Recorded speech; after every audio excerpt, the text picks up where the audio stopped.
Used to bag work about an apartment 5B. You're now tuned into the Apartment 5B podcast, where we chop it up about hip-hop, R&B, sports, love and life. Hosted by Kill.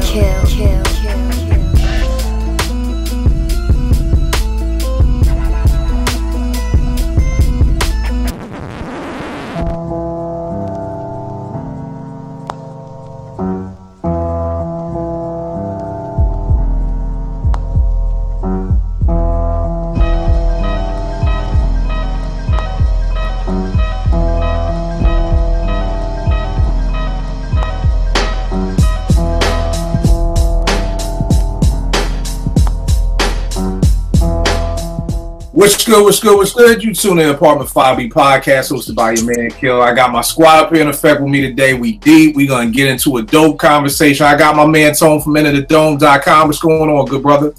Everything good, baby. Right. Good. No doubt. DJ Rack Houston out there, man. What's going on, man? Good, man. Good. You know, there you go. Good. Already know what it is. Good. You know what it is. But let me ask you this, bro, because every week is something with your squad, man. Yo, now y'all niggas is sneaking through back passage, underground, railroad, tunnels, the rumble niggas now, man. Yo, that was the craziest shit I've ever heard in my life. Most of us up here have played some kind of sports or something crazy. I ain't never had that much beef with somebody on the court where I was gonna run up in their locker room and like throw hands. Like, it's never that serious. It's just But here's the wild part. They did all that and nobody was gonna throw no hands anyway. Exactly. That was the fake fight. Now, I will give Trevor a reason. Trevor will. He will throw hands. He about the only one I think will throw hands. But everybody else, it was pointless. I don't know what they was out there trying to act hard for. But that was some wild stuff. And then for only the people that get suspended that did in the amount of time, I don't know about that. Yeah, it's crazy. Whole nother show on that. My brother Jace, what's going on, good brother? What's going on now? All right, no doubt. Nick in the ATL, what's good, brother? Let's get it going. All right, Vegas, what's good, man? You smiling today or not? Nah. All right, I got you. That's right. I got you. Yeah, brother. Yo, man, you know, just living my best life. You know what I'm saying? Like the John say on Instagram. You know what I'm saying? Like the John say, I got you. So look, man, Nick of all people knows he hated my brackets for my groups. I won't hold you. It was very one-sided. It was done in a DC barbershop with some up north niggas. I'll never deny that. Everybody with March Madness, people getting at me like, yo, you're going to do producer one, you're going to do an MC one. So this conversation is going to eventually lead to us eventually doing a 64 MC bracket for March Madness. But I figure we got to get started with this. I always hear cats say, and I say it too, I say it recklessly, like, oh, he's one of my top 20 MCs. Oh, that's one of my top 5 albums. And I think I done said it's one of my top 5 albums for at least 30 albums. So it's like, okay, really, what is your top 5 albums, or who are your top 10 or whatever MCs? Today, we're going to be chopping up about our top 11 to 20 MCs. I'm probably never going to go into the 30s. I can't think that much. The 20s pushed me enough. Yeah. You know, because I've been in top 10 for so long. So that top 10 show was going to come, but I wanted to bang out 20 to 11, you know, and I wanted us to do some thinking on this. So let me first say I appreciate y'all, because there was some homework behind this. You know, this wasn't just the off the top list. I came up with a criteria. I wanted us to pick like the 3 reasons why we're getting this. And I say that because I've been in some conversations with some hip hop heads who I really respect, and they've said things to me like, yo, Jay Electronica is a top 10 MC. And I'm like, but how? This nigga don't even have an album out. But their criteria doesn't have anything to do with an album. It's like, yo, he's nasty enough that he's better than some people with 3 albums. So, you know, we're looking at these criteria. I emailed them out. So I go to, I'm going to ask you your top criteria and everything like that. For me, mine was your album, your discography. That means a lot to me. I look at hip hop like sports. Like, you can't have, if you've been in the game 20 years and you only good for 3 seasons and the other 17 you sucked, you're probably not going to make, you know, my top 10 or top 20 players or whatever like that. I wanted to talk about versatility. I didn't want people who just talked about Coke all day and talked about that. Even though some people did make it, I still wanted to deal with versatility. And I think for me, the other end thing for me was time frame. Like, how long were you dope for? You know what I mean? So those were mine. I'm gonna get started with my number 20 because I always go last on this. My number 20 is somebody who a lot of people say is the most lyrical, but I thought he was very dope. Is Guru from Gangstar? You know what I mean? To me, yeah, I heard the style already. Like, I heard the style. We ain't even get started, and the size are coming already, man. Damn, man. Get a feel on mine then. I can't help it. I'm sorry, I just can't help it. I'm sorry. I understand. I was waiting for you. I didn't know if you was actually gonna say it because I know how you feel about Google. But it's funny because Nick hit me and was like, "All right, Kill, we talking about MCs or rappers or lyricists?" And I was like, "Dog, I can't get that deep into it." I'm like, "Look, if you've ever recorded a fucking album, you are in this conversation." You know what I mean? So for me, Guru, 6 Gangstar albums. 2 of those joints are classic. 4 Jasmine Taz albums. The first one to me on a great day is a 5 mic classic, but I would probably give it a 4.5. The second one was dope. What I loved about Guru is, number one, he came out in 89. I was in 8th grade when this dude came out, and the Owners came out in 2003. That's 14 years of a span that this dude was kicking dope rhymes. Was he a lyrical, ninja? No, he wasn't as what I guess Ev would call a lyricist. I guess he would fall in the rapper category for Ev. But I felt like Guru was dope. I never thought he was whack. I never thought in my mind like, yo, why Premier don't dump him and get with Nas? It was never that, quotable lyrics for days. He covered topics from getting robbed with just to get a rap. He made Being in Love sound dope with X Girl to the Next Girl and Love Sick. Just classic joints. And one of my favorite lines, Lemonade is a popular drink, and it still is. DeWick is a banger. Nobody is ever going to hear DeWick in a party and be like, oh, this nigga going to talk about Lemonade. Nobody's ever going to hear Mass Appeal and not rap along with it. Nobody's ever going to do that. So for me, Guru made it at the number 20 spot. Let's go with you, Yao, since you felt so, disheartened that I would name Guru. Who comes in at number 20 for you, good brother? Number 20 for me. Oh, hold on. What's your criteria? My criteria first and foremost is, are y'all hearing the echo from me? Nah, you good. Okay. My criteria first and foremost, you have to have the product. You either have to have the albums, or you have to have a series of mixtapes that's gonna, that had some impact. So that's number 1. Number 2, you got to be able to rap. Now, for me, I know people are going to be shocked when I say this, but for me, you don't have to necessarily have written your rhyme. You have to be able to deliver it, and you have to be able to convince me. Because honestly, I can't take, because of Drake's product and his consistency, I can't take. I'll put Drake in my top 10 because of his product and consistency. People are going to laugh at me or have their feelings about that. Fine.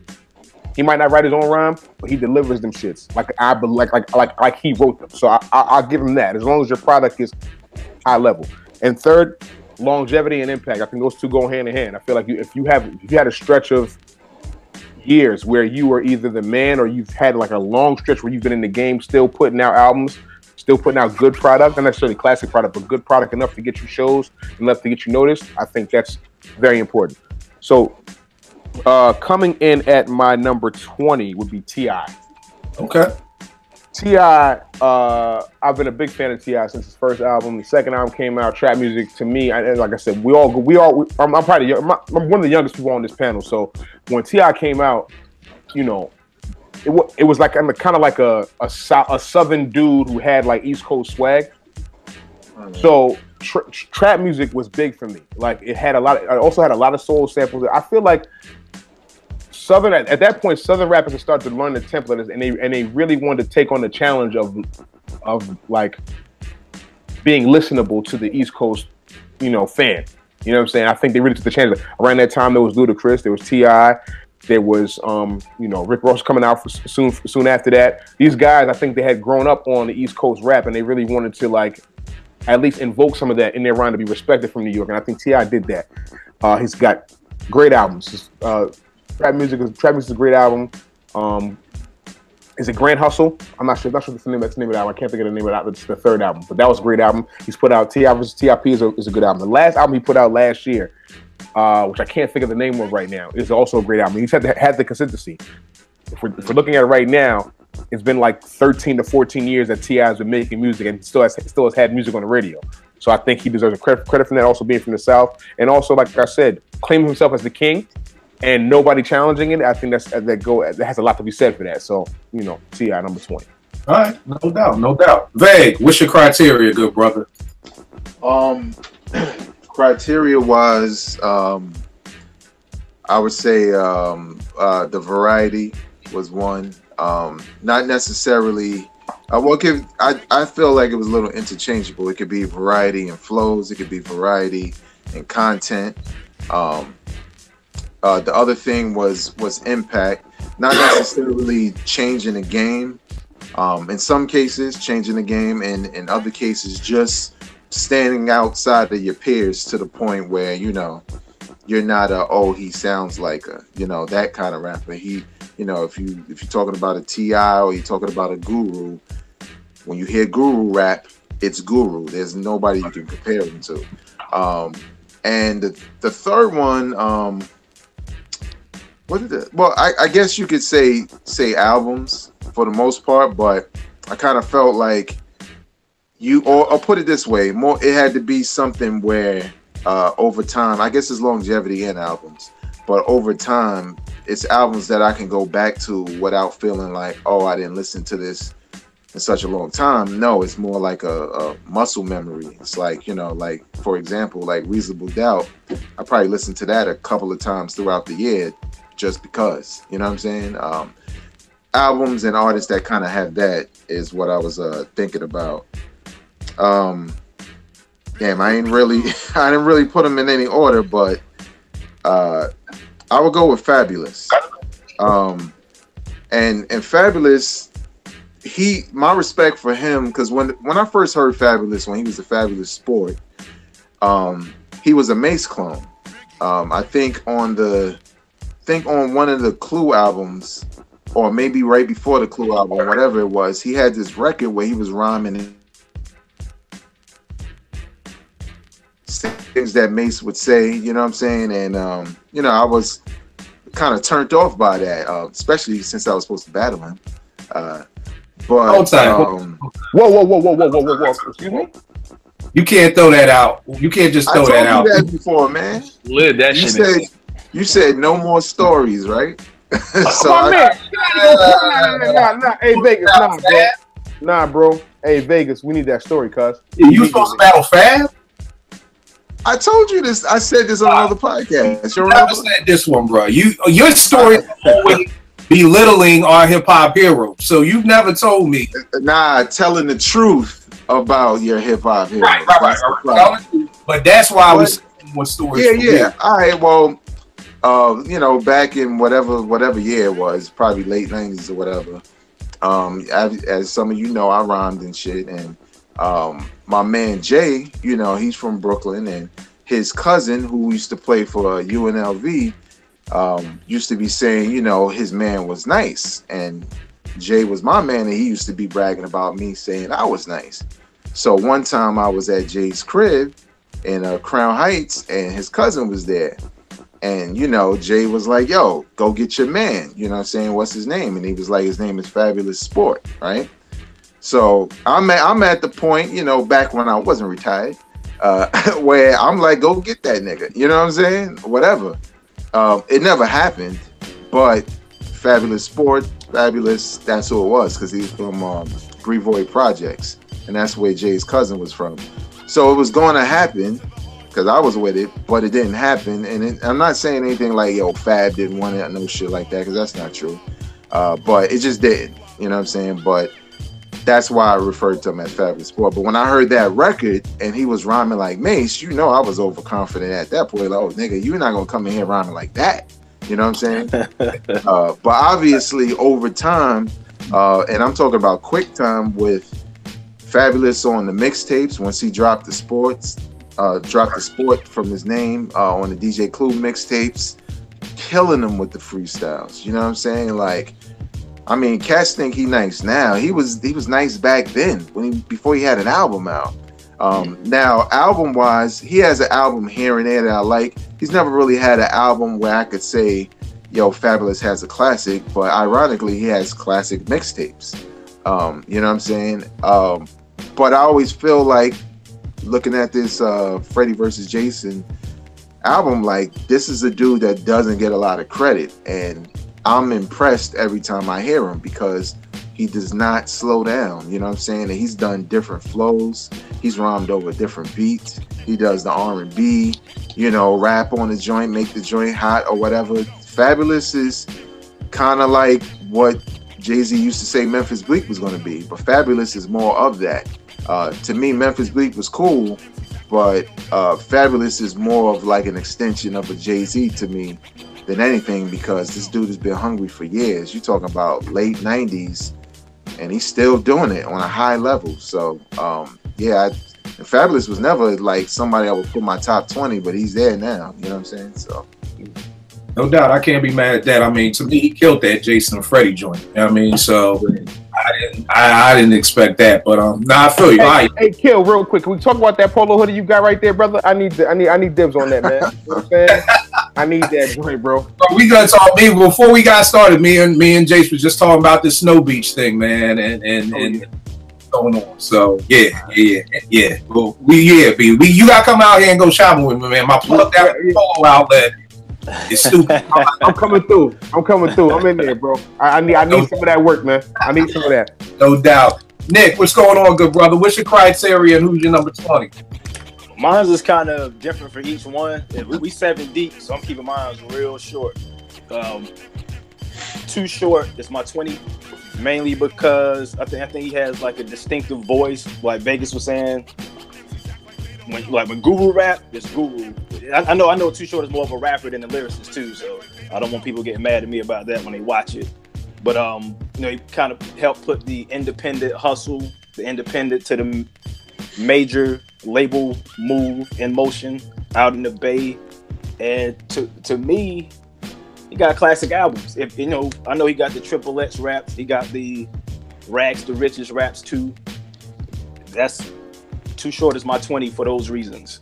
Right. Longevity, because he's still putting out music within, you know, the Bay Area movement, even though it's not nationwide like it was in the late 80s through the 90s. All right, that's what's up. Jace, what's your criteria, good brother, and who's your number 20? Man, this was really difficult. So I'll say this with my number 20. I justify my number 20. He didn't have a long catalog, but that was due to the era he came in. So you have to be able to transcend eras, one, in my opinion. You have to have lyrical capability, two. And I'm big on stories, man. But at number 20, I got Melly Mel. Who? I think he changed. Who'd you say? Melly Mel. Oh, Melly Mel. I thought you said Molly Mall. I'm like, nigga, we on the right show. Molly, baby. When did Molly start? All right, Melly Mel. All right. That one verse on the message, man, changed a lot, man. And also, he did on B Street, super rapping as well.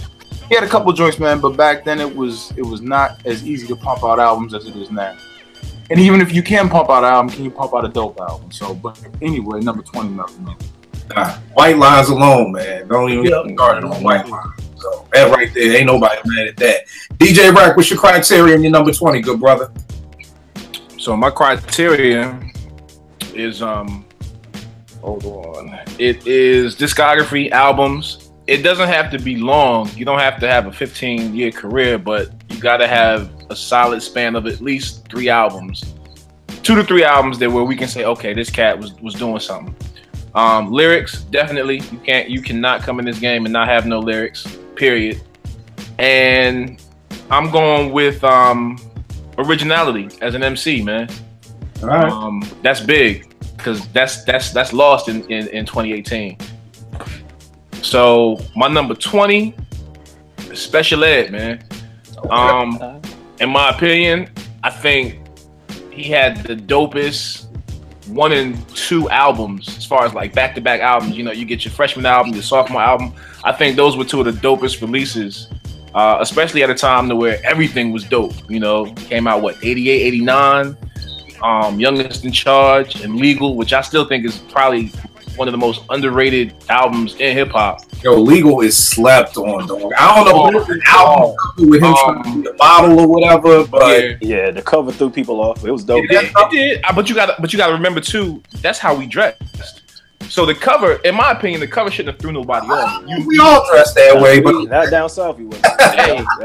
Hey, look, man. But we talking about special ed. You gotta remember, he bust you with a 16 and he take your bitch.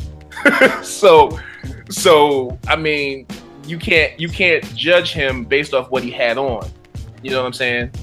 But I think Legal is grossly slept on. Lyrically, I mean, he was Brooklyn to me. You know, you look at his first video. He was in front of his high school, Rasmus Hall. You know, you don't see that often anymore. I think his bars is timeless. I think he got some timeless quotes. You look at the Crooklyn song, Think About It, I Got It Made. Consistency, I think he got lost in the shuffle between the 88, 89 years and the 94, 95 years. I just don't think he was able to transcend what he was talking about. And that's one of the reasons why I didn't put him down as a versatile MC, because I don't think he was that. I think he was what he was. Also, when you heard him, you knew it was special ed. Like, it wasn't yo, was that special ed? Like, you knew that was special ed when he started spitting. So I got special ed at number 20, man. All right, no doubt. So, what's good brother? What's your criteria and who's your number 20? All right, mine is going to be Criteria's album and work, songs, albums, what have you. Lyrics, I'm a big lyric person, man, like rhymes, flow. And I do want to add one more in real quick, stage performance also. That's real important to me. Playing the actual because he could be anywhere between 11 and 20. My number 20 is Busta Rhymes. Okay. I think about Busta Rhymes, he has everything an MC could want. He has the voice, the flow, the stage performance. He has the work. Yeah, he'll kill you on the feature. I mean, this dude started out in 1991 with Leaders, and then he get on Scenario and become a star.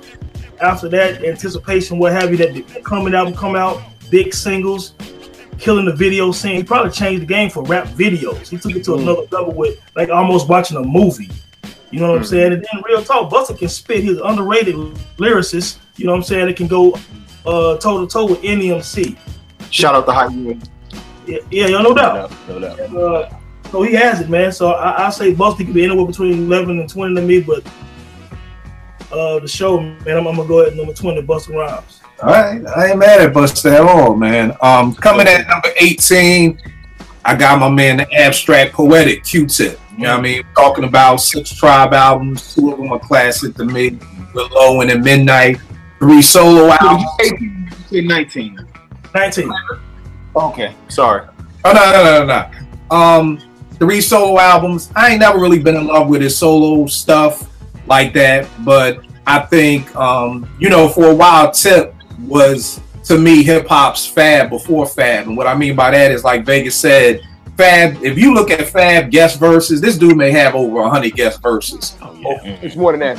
Definitely. Not to interrupt, but Vibe magazine years ago put out an insert with just Fab's feature verses, and it was like 3 pages long with 3 columns in each page. And that was like 8 years ago. You know what I'm saying?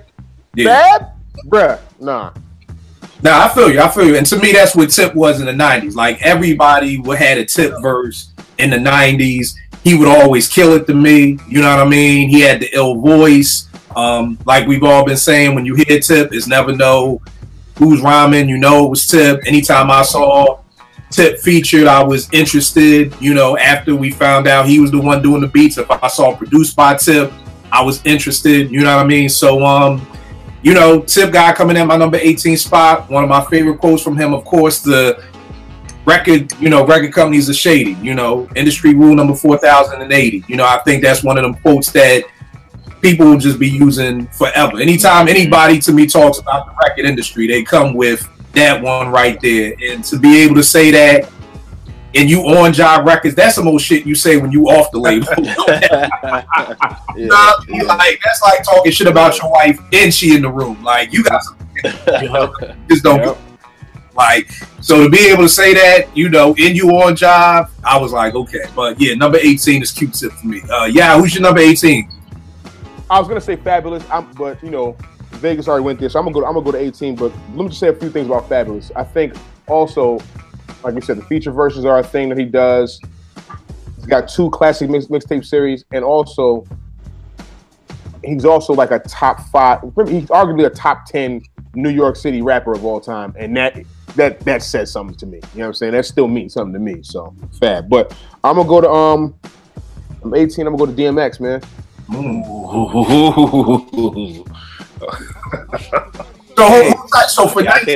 So for 19 you have Fab. Yeah, so you Fab. 19 I had Fab. 19 I had Fab. I have Fab. So 18 will go DMX. DMX. I mean, he's one of them. We were talking about impact on the game.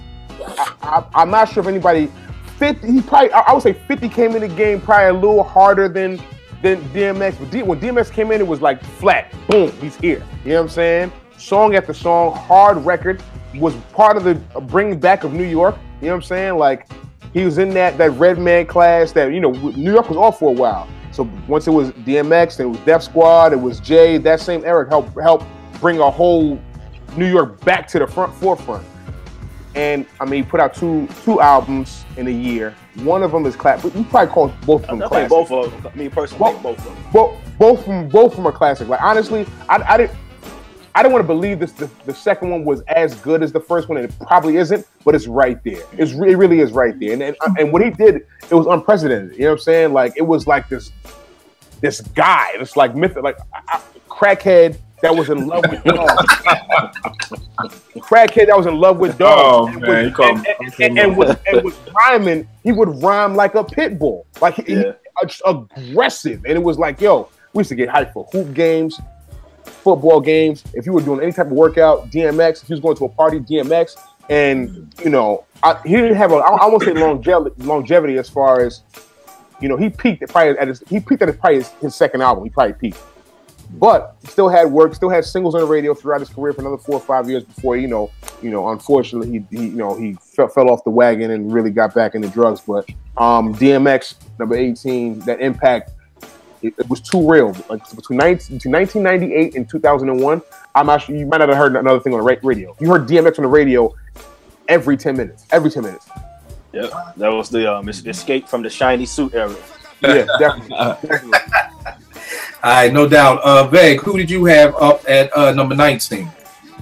My number 19 is probably interchangeable with number 20, based off of their music, kind of doing some of the same things, but it's Jadakiss. Okay. And again, it's hard for me to even commit to him being there. He could be higher, but I feel like with Jadakiss, I can't say he doesn't have a classic in my opinion, but he probably has 2 albums that I really like, but it was never the album that I thought I was gonna get. You know what I'm saying? If that makes sense. Mm-hmm. But regardless, like Fabulous, the voice, you know what I'm saying, the bars, like even when the locks were coming up, and you know what I'm saying, like Jadakiss verse on Life After Death, Last Days joint. You already know what it's about. When I run up in your house, put the gun up in your mouth, get the money out the couch. I mean, I'm a huge Biggie fan, but I was like, that shit belonged to Kiss. You know what I'm saying? Because it was just like, it was the cadence, it was how calm he was about it, but it was still a hard line. And you know, it was kind of like, you know, when you think about DMX, like when DMX say he gonna do some shit, you feel like it, because that nigga like, hey yo, like you get ready, you know what I'm saying? You ready, like yo, this nigga about to hit me, you know what I'm saying? But with Kiss, he could say the same thing and it just sound just as ill. And you know what I'm saying? Like that first album had a lot of dope joints on it, you know what I'm saying? And I even like Why, and The whole battle with Beanie Siegel was dope. All the freestyles on the mixtapes. That Champ is Here mixtape. That was it. That's a classic. Yeah, the Champ is Here mixtape, the Kiss My Ass mixtape. You know what I'm saying? It was better than the album. But you know, like Kiss he just got endless bars and classic records and classic verses and quotables. A distinctive voice again that no one would mistake him from no one else but Jadakiss.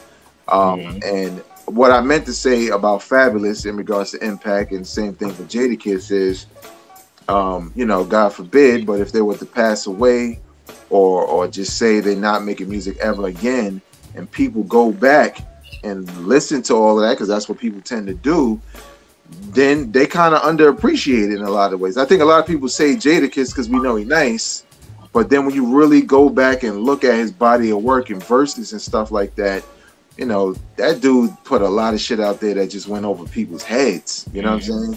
Because it was so much. So yeah, I think he's deserving to be in anybody's top 5, regardless of, top 20, regardless of number. But yeah, I would put him at my 19. One question for you, Vague.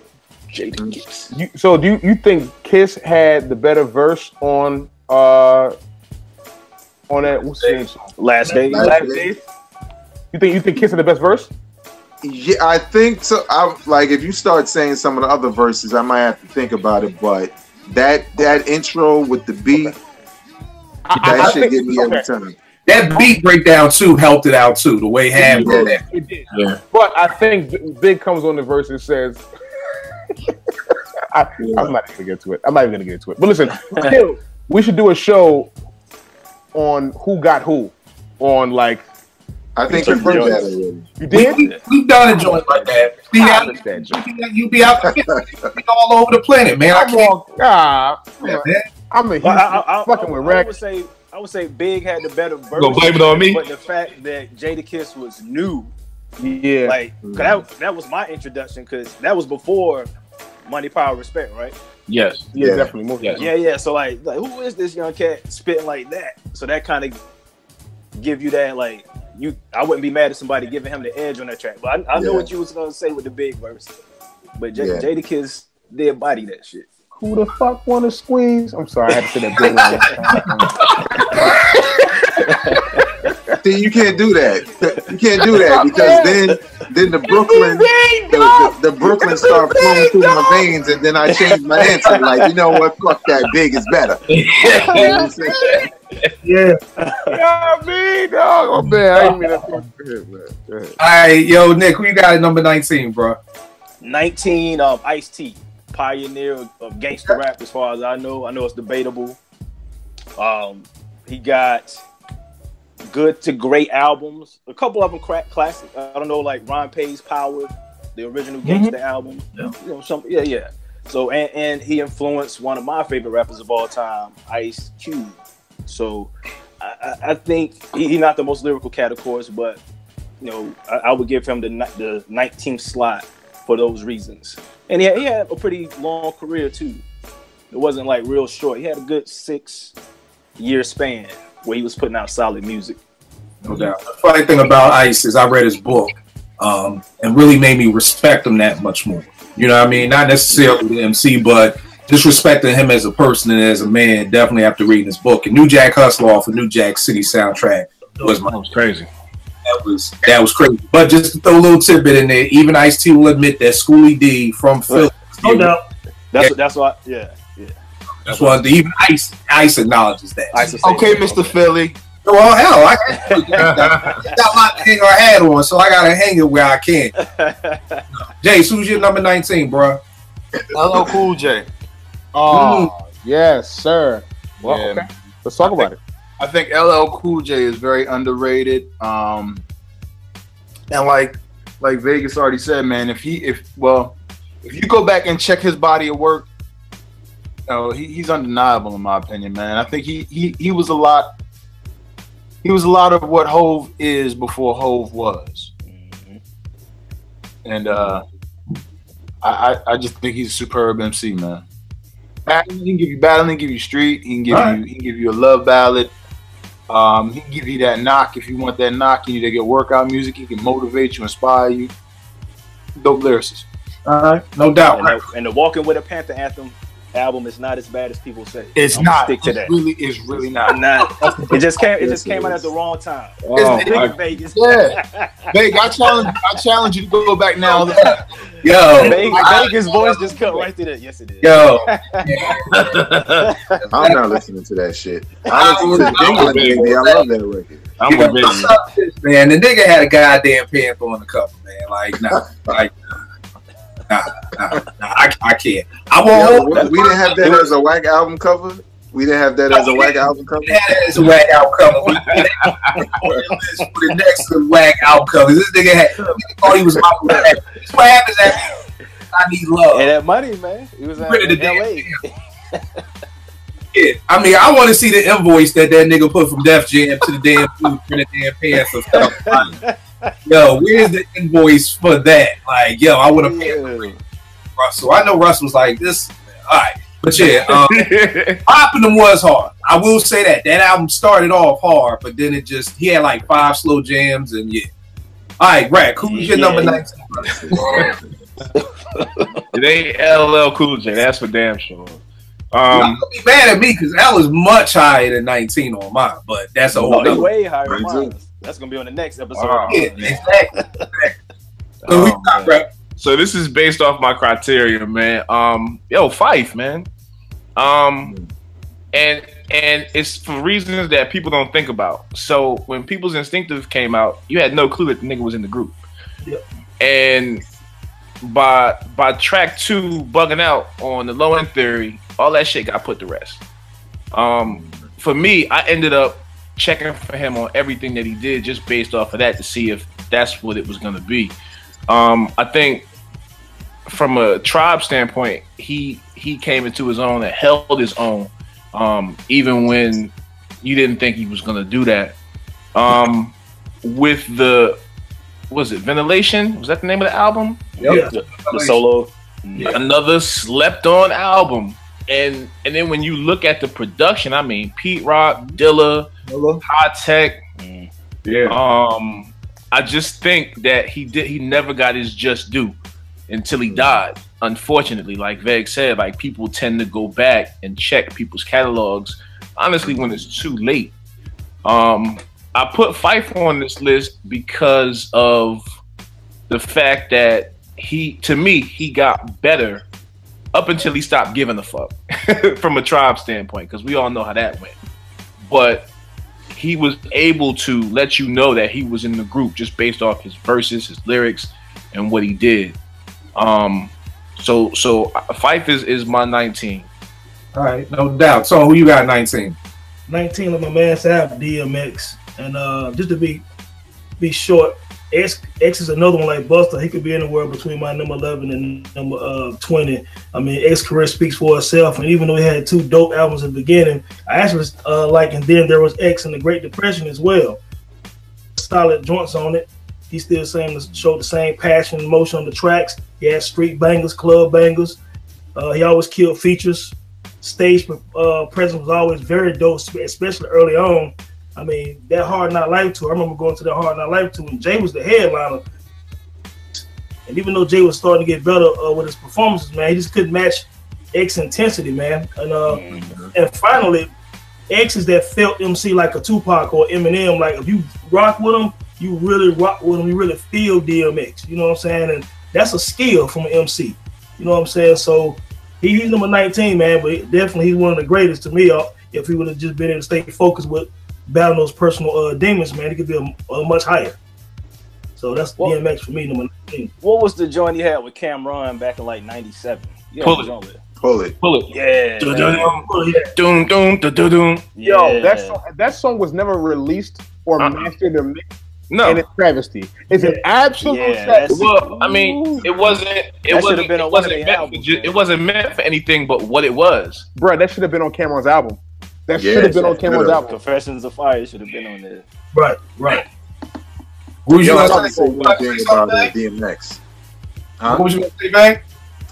Nah, I just wanted to add a little bit to DMX, just because every time I hear it, I'm not trying to pick sides and shit, but DMX on Money, Power, and Respect, man, every time that nigga verse drop on that record, man, I'm like, God damn, that dude he took that shit. He did. His song. His song. You know what I'm saying? His song. Like, Made it his song. He beasted. Yeah, like it's like, you know, the song is cool, but when he comes in, this is the beat that I could freak. I'm just like, yo, this nigga knew exactly what to do with this shit, because this shit, like, I was ready to fight when I first heard that shit. Like, yo, this nigga got me amped right now. You know what I'm saying? So yeah, man, DMX is dope. He showed them up on their song. Yeah. All right, no doubt. Number 18 for me, I got my man Big Boy out of ATL out there. Daddy Fat Sacks. Yeah, Daddy Fat Sacks. I love dude just for all the different names he got for himself. You know, the Savannah Chitlin Pimp, like this dude, you know. Savannah Chitlin Pimp. You know, all that good stuff. But 6 Outkast albums, 2 of them to me are classic. 3 solo albums. Yo, that first Big Boy solo album, man, on a good day, 5 mics, I could give it 4.5 on a bad day, but I could really go 4 mics. That second album, 4 mics. I think the third album is there. That Boomerverse joint, it's not all I was expecting, but I think with Big Boy, so many people sleep on him because he's standing next to Dre. So it's just like when you stand next to somebody that everybody hears one is the greatest MCs ever, I think people kind of sleep. But if you really do the knowledge and you really listen to Outkast, like, to me, there's no way that you can, you know, really sit back and say Big Boy don't come with it. You know what I'm saying? He's a great MC. One of my personal favorites, but then at the end of the day, I definitely think he deserves to be here. So yeah, my number 18 is Big. Yeah, we're gonna skip you since you did your 18. We come back to you on the 17. Veg, who you got at 18? Styles P. I think with Styles, you know, like when the Locks came out, you know, you have your favorites, and Jadakiss was kind of like the method man of the group because he kind of stood out first more than the other two. But I think when it came to solo careers, Styles may not have all the hits, but he for damn sure got more records. You know what I'm saying? I think a lot of people sleep on his work ethic, sleep on the albums because they keep coming out and they're not on big labels or get a lot of promotion and stuff like that. But every time I check for him, yo, he be having some shit. And the thing I like about Styles is he kind of evolved into I know he was with this gangster and gentleman thing, but he kind of evolved into more of like a conscious gangster. You know what I'm saying? Because he makes a lot of conscious music. And that record he got with Pharoah Monch, Children, the shit he's saying in there, and it's conscious, but the shit sound hard. You know what I'm saying? It's the same Locks feeling. You know what I'm saying? But he's just rhyming about some shit that's more important. But I felt like he's another one when he decides to hang it up or God forbid pass away. Well, I mean, we all do, but I think when people go back and look at his catalog, especially the albums that, a lot of people don't even know came out, you're going to find a lot of gems. And on the mixtape side, Styles got mad rhymes because he releases mixtapes all the time. Now, some of them shits just be throwaway rhymes. I'm not even going to lie. But at the end of the day, he's one of those artists who, you kind of feel like at least with Kiss, you gotta wait till he got a project. You know what I'm saying? Those are the albums and the lyrics and the songs he settled on. But with Styles, you could tell Styles is writing every day because he's not repeating shit. I don't hear shit on the mixtape and then hear it on the album. And I always check for him. So I think he kind of became my favorite MC in the Locks, just based off of work ethic and songs and depth, because that's what he kind of has over his counterparts. He has way more depth as a lyricist and when it comes to concepts and talking about different things. So yeah, Styles P, man, the Ghost, number 18. Ghost in the Machine, Ghost in the Shell, and Ghost Stories. Go check those out if you don't know about Styles P, for real. Yeah. Because those three, No doubt. those are the three. Those are the three. Like aside from his albums, Gangsta and Gentleman was a hard album. The album after that it came out. I want to say it came out in 06. I can't think of the name of it right now. But he has albums, yes. Out of those three, which one of y'all taking? I'm going with Ghost in the Machine. Ghost in the Machine is the best one. To me, Ghost it's in the the best Machine, one. yeah. The best one. Not close. But yeah, go ahead. All right, no doubt. Nick, who you got number 18, good brother? MC Light. Okay. Go to ladies. Go to the ladies. So hold on. Let me say That something real was quick. My lady was killing me because I ain't have a girl in my top. Killing me. Killing me. But go ahead. So now I feel bad. Yeah. MC Light. I think even though I know some people said that she had people writing some of her stuff, I don't know how much people wrote for her. But like I think it was Vegas saying, "This how you deliver that shit," or it might have been saying that about Drake. Yeah. So I think she got a good ass delivery. She was raw as hell. When she spit, she hung with the fellas. She was better than her bro. MC Milk, whatever my man from Audio 2. She had D, man, come on, man. Milk D. My dad. Whatever his name on the way. way. Dude, that's one of the dopest hip hop songs in history with Top Billing. No doubt, song, but what Yeah, album? they got no albums. That album was terrible. That's all. Hold tight. You know what? We gotta do a show because Nick still is not understanding the value of songs. And I understand this, I get you. I came in Top Billing is still a. I know. That's monumental. Look.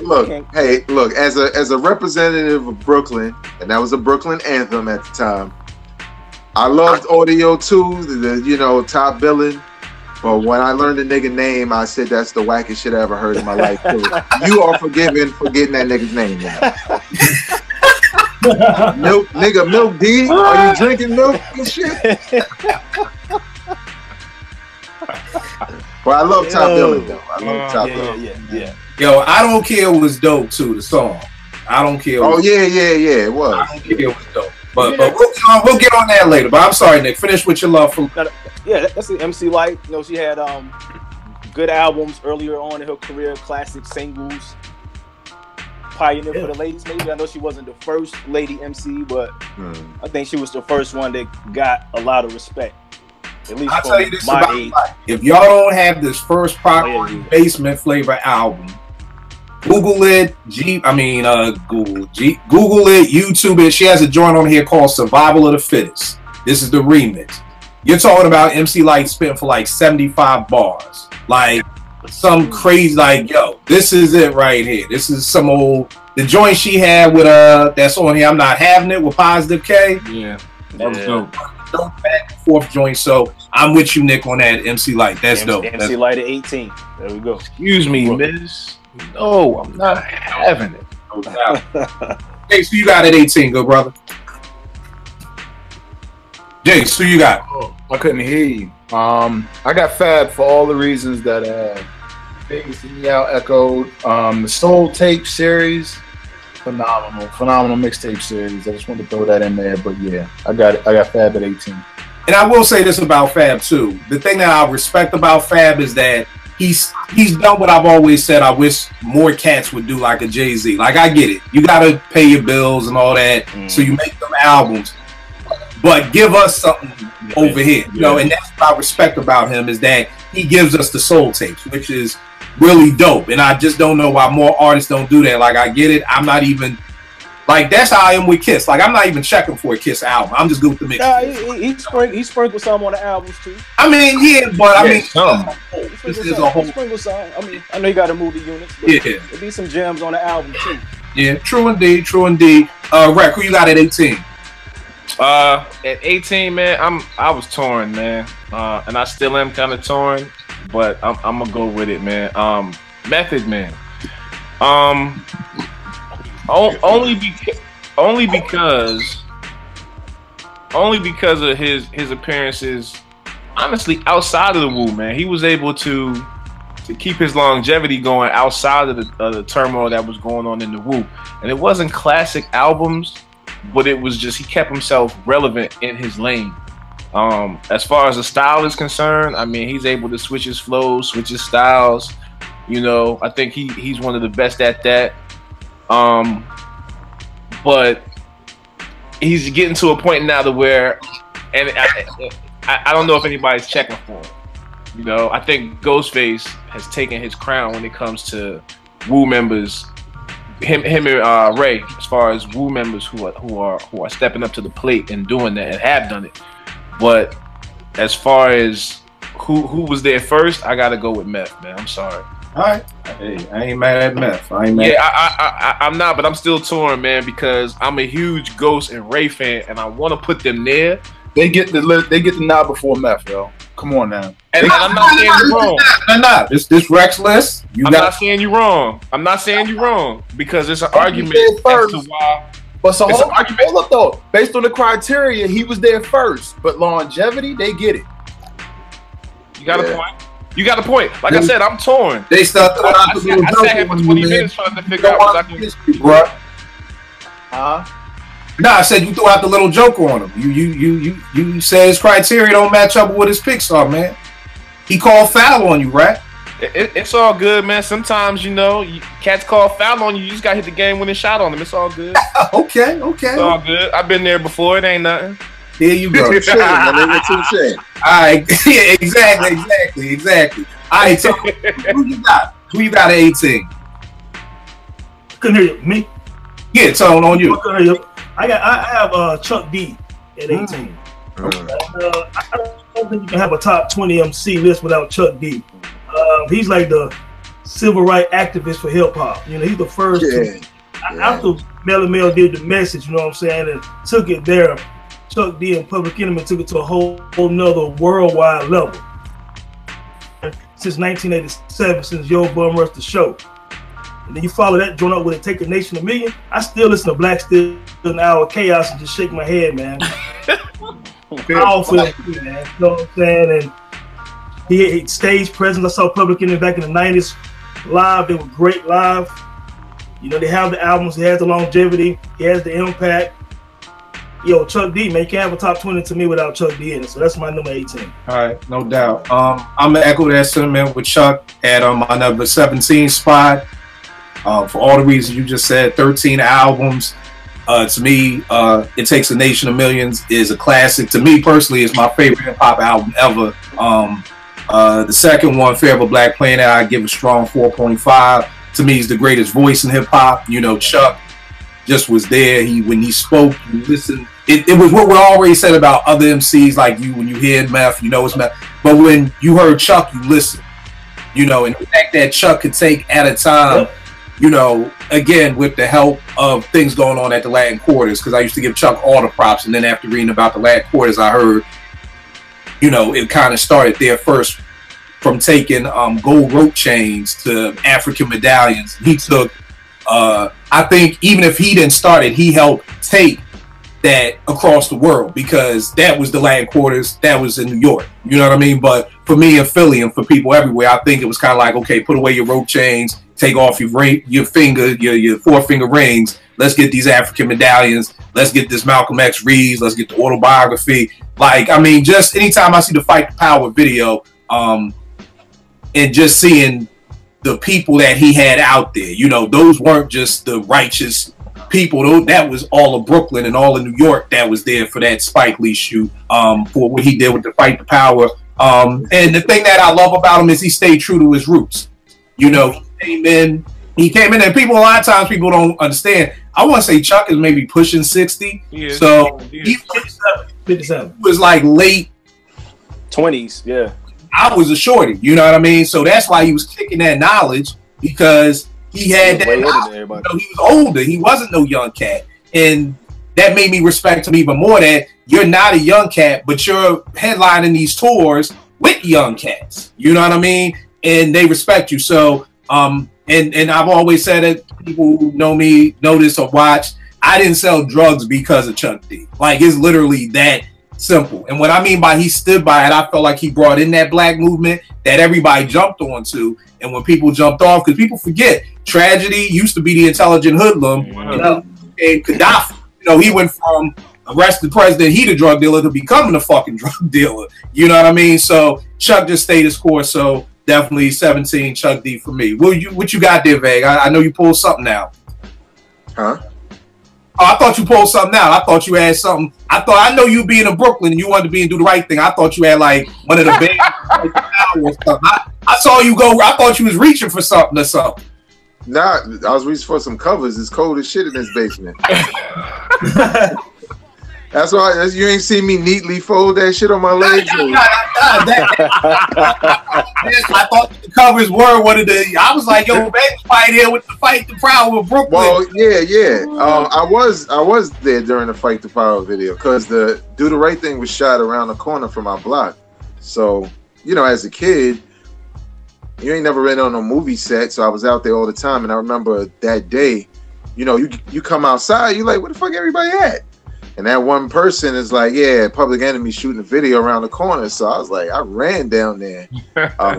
But I'm not in the video because, you know, that's when you realize, damn, videos take a long ass time. I just went home and shit. Like, like fuck it. When y'all gonna play the record? You know? No doubt. Yeah, who's your number 17, good bro? Beanie Siegel. I'm not mad at that. Beanie Siegel. Broad Street Bully. Beanie Siegel to me, with maybe Styles P can compete for this tie, but I feel like if I had to choose one, the best hardcore lyricist, it's either Beanie Siegel or Styles P. And today, for me, it's Beanie Siegel. First of all, if you look at that backstage footage from the J movie, I mean, he came up there and spit about 30 bars a cappella, entire arena. You know what I'm saying? Mm-hmm. It was that voice. It was something that, I mean, I'm biased, and because I have so much love for Philly. You know what I'm saying? Like I grew up. My upbringing is Philly. My musical upbringing came from Philadelphia. So when Beanie dropped, it was like, yo, who is this fat, sloppy gangster nigga that like he'll punch you square in the mouth at any moment? Like, who is this nigga? You know what I'm saying? And these rhymes, I mean, listen, the rhymes, it was just like, yo, it was just different. He was invoking like the coke and the guns. It was just like, and it just sounded hard. Everything he said, you believe. Like, put a broomstick up your ass. You like, damn, see, goddamn boy, like, chill out, like, you know what I'm saying? Like, bruh, like, you wild. You know what I mean? Becoming is a great album. He's got great product. Becoming is a great album. The Truth is a pretty good album. He's also got that classic mixtape. I can't think of the name. Probably number one. Classic mixtape. Classic mixtape. And like I said, and also was frontline for the best label in like that era. So he was a frontline guy. Like, without anybody had any beef with Jay, you gotta come see Sieg first, and Sieg was gonna air you out every time. Mm-hmm. Beat Jadakiss in the battle.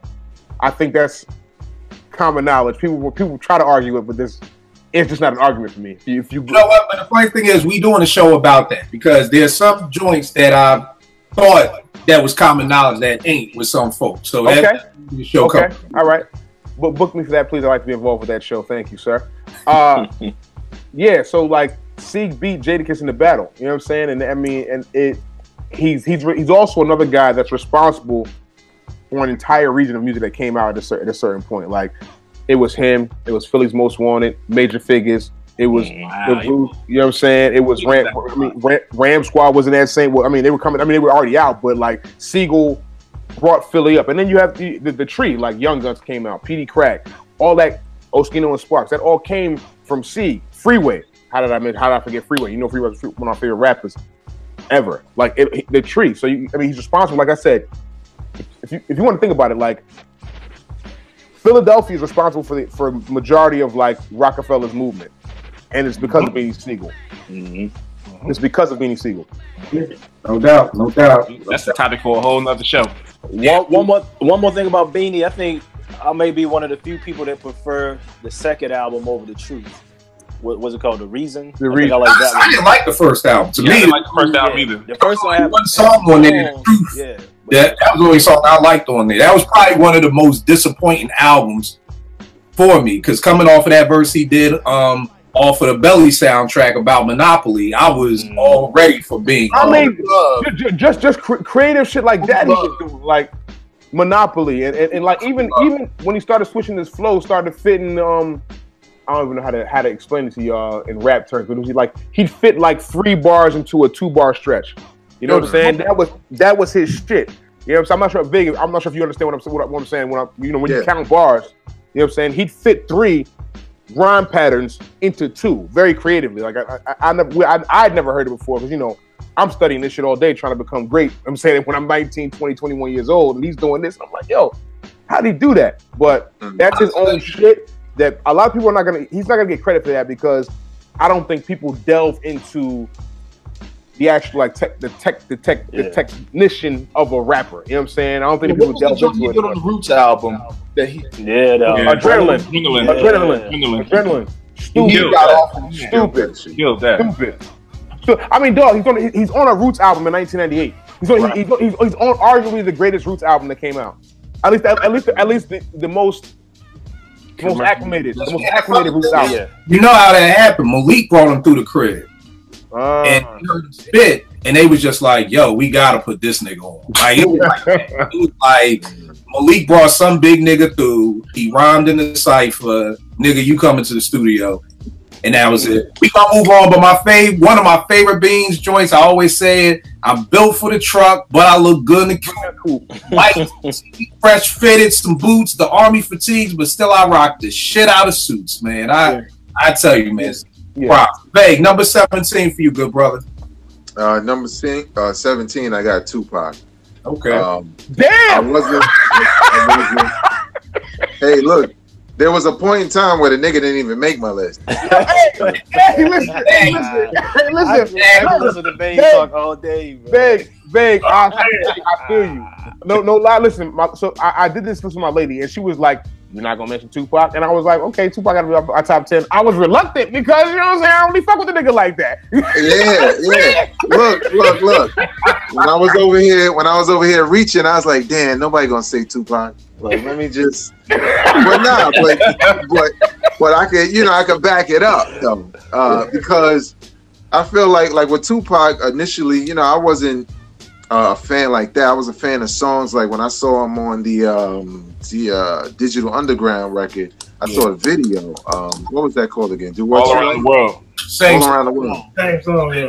Same song. Same song, yeah. Like when I saw him on that with the Koofy and all of that, and his verse was more serious than everybody else's, and I was like, damn, I kind of like that dude. And then when I saw the Brenda's Got a Baby video, when I used to watch Pump It Up back in the days, now you know how old I am. Mm-hmm.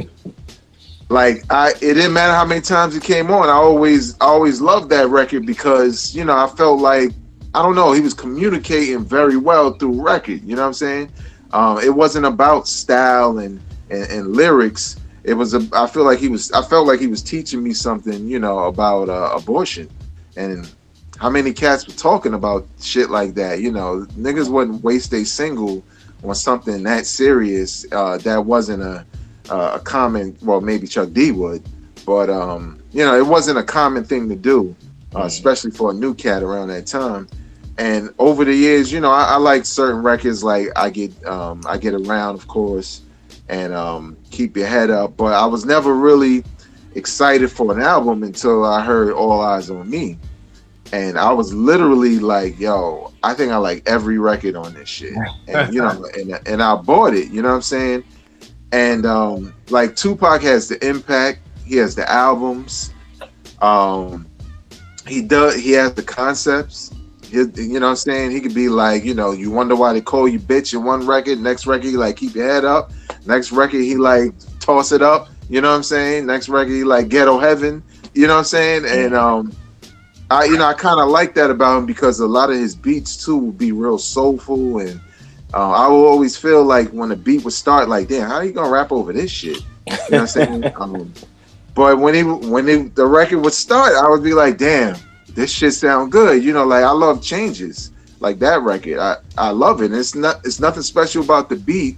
It's just what's good about that original record, that feeling of that original record combined with his lyrics about changes, it's just perfect. And he was always good at doing that with those kinds of records. And probably more importantly, right, you know, Biggie's my number one, right? You know what I'm saying? For a number of reasons. But the first time I heard Hit 'Em Up, when I was in downtown Brooklyn, in Beach Street, and this is going to be in my book, by the way, but the DJ Goldfinger, like, put that shit on, and all like, you know how it starts, right? You know, all you hear is like, no friends. That's why I fucked your bitch. I'm like, yo, what the fuck is this? This nigga like, yeah, this nigga Tupac dissing Biggie. And I was just, at first I was mad. I was like, yo, what the fuck is he doing? But then I was like, damn, Tupac got some balls, because nobody was talking about each other like that on record. Not like that. You know what I'm saying? Going at Prodigy and shit and naming all these people. And I kind of gave him a lot of props for just setting it. You know what I'm saying? Like, it's one thing, I can relate to it, because it's one thing, or anybody can relate to it really, when you have everybody talking about, like, yeah, that nigga come over here, I'm gonna tell him this, or I'm gonna do this. And when the nigga come around, nobody say shit, right? Mm-hmm. Tupac was that nigga like, yeah, nigga, fuck you. And you like, oh shit, all right, well, you know what I'm saying? I always, you know, even though that's not his whole career, but that made me like him more, to be honest. The fact that, you know, and it was no contest if they really were going to battle. But I always admired that part of Tupac, to just say fuck it, whoever it is, whatever. But yeah, man, the songs, the impact, you know how that's been. Mm-hmm. I just think he has a lot of timeless records that aren't throwaways, that, you know, somebody who wasn't around for any of it can, you know, look and say, okay, well, who's this Tupac guy, and why did everybody know him, and why everybody like him? And you play some records for them, and they will instantly know why, based off the music. You know what I'm saying? And it could be the thug stuff, or it could be the positive stuff. So yeah, man, Tupac, man. I feel confident now that I explained it. Tupac in my top 20. Man. No doubt. Yo, it's gonna be way higher on my list. So there's gonna be some mad East Coast cats when they watch this podcast. I thought you'd be high on a lot more other folk lists. It'll be way higher on my list. We got at number 17. Oh man, Nick, who you got? Q-Tip, number 17, and pretty much for the reasons that was like one of, because like I said, I fell in love with rap in '91 because of Low End Theory. So that was like my favorite MC. It was him, Ice Cube, and Dress from Black Sheep at the time. Oh. Were like my favorite. You know, Q-Tip got the unique voice, the guest features, longevity. Q-Tip 17 for me. All right. No. And also, you know how when like my top 20, the MCs in the group, they can't have the top 15 slots for me. Right. So I feel you. I feel you. That was something that I struggle with too, because I'm like, there's a big difference between writing a hot 16 and writing a whole 40 hit. Whole song. Yeah. I mean, so I feel you on that too. That's dope too. Not having to pass a certain point. So that's dope. Jay, so you got Black Dante, the Mighty Most Def, Mr. Yasin Bey. I got him at 17. He's always been comfortable in his own skin. He's evolved as an MC. Funny, one of my favorite joints from him, he's actually singing on the Panties on the second joint, his second solo. Yeah. The New Danger, yeah. Yeah, that was an underrated album. New Danger was dope. Umi Says, I think it's a classic. Again, singing. Mathematics on the first joint. Oh, man. Pure Skills. Children's Story on the Black Star album. Star joint. Yeah. I got most. Yeah. No doubt. Rec, who you got? I'm gonna go West Coast, man. I got Snoop, man. Snoop Right. in the game. Snoop been in the game since what, 90? 91? Yeah. As far as like lyrics, his lyrics ain't gonna always beat you over the head, but he's a dope rapper. He can hold his own. And then he fell off for me, I say in the 90s with the Death Row era and all that stuff. Like after, you know, stuff started to go bad, and he went to No Limit. Yeah, No Limit. Yeah. But after he was able to dig himself out of that, man, I think he was able to sustain and come back. You know, he was able to transform himself too, because you figure you know, you catch a murder case and then 20 years later you in the homes of America like it never happened. So, you know, that's a big thing. But Snoop is on my list, man. All right, no doubt. Who you got at number 17, Tone?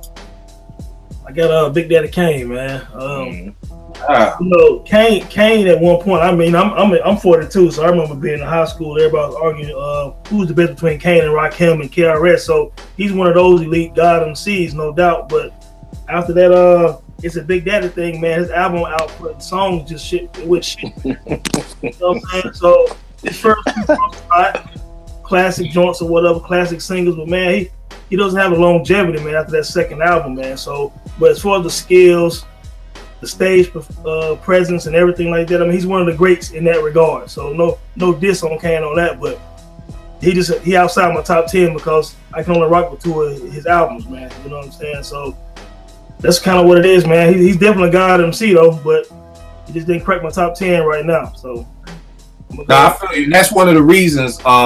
When me and Vague was up at Strictly Hip Hop, we had done a show about classics, and I think that's the thing that really got me looking in the criteria, because once you start seeing people's criteria, there's really no need to debate about it. You know what I mean? So if longevity is one of your criterias, I definitely see how Kane doesn't make it. You know what I'm saying? So that's why I wanted us to kind of talk about what our criterias are, because we all have different criterias. Because I know if I had somebody else on this show, they'd be ready to argue with you for the next 2 hours over why Kane ain't top 3. But once you say your criteria, there's really nothing to argue about. And I ain't mad at that either, though. Like I said, Kane could be anywhere between 3 and 4 and 20. Yeah. I mean, I don't think you can have a top 20, truthfully, without Big Daddy Kane in it, but that's my opinion. Right. But that's what I'm saying, because that longevity, that's what me and Nick talk about all the time, of why people hold him in such high acclaim, and he only had 2 dope albums out. You know what I'm saying? So he was definitely dope.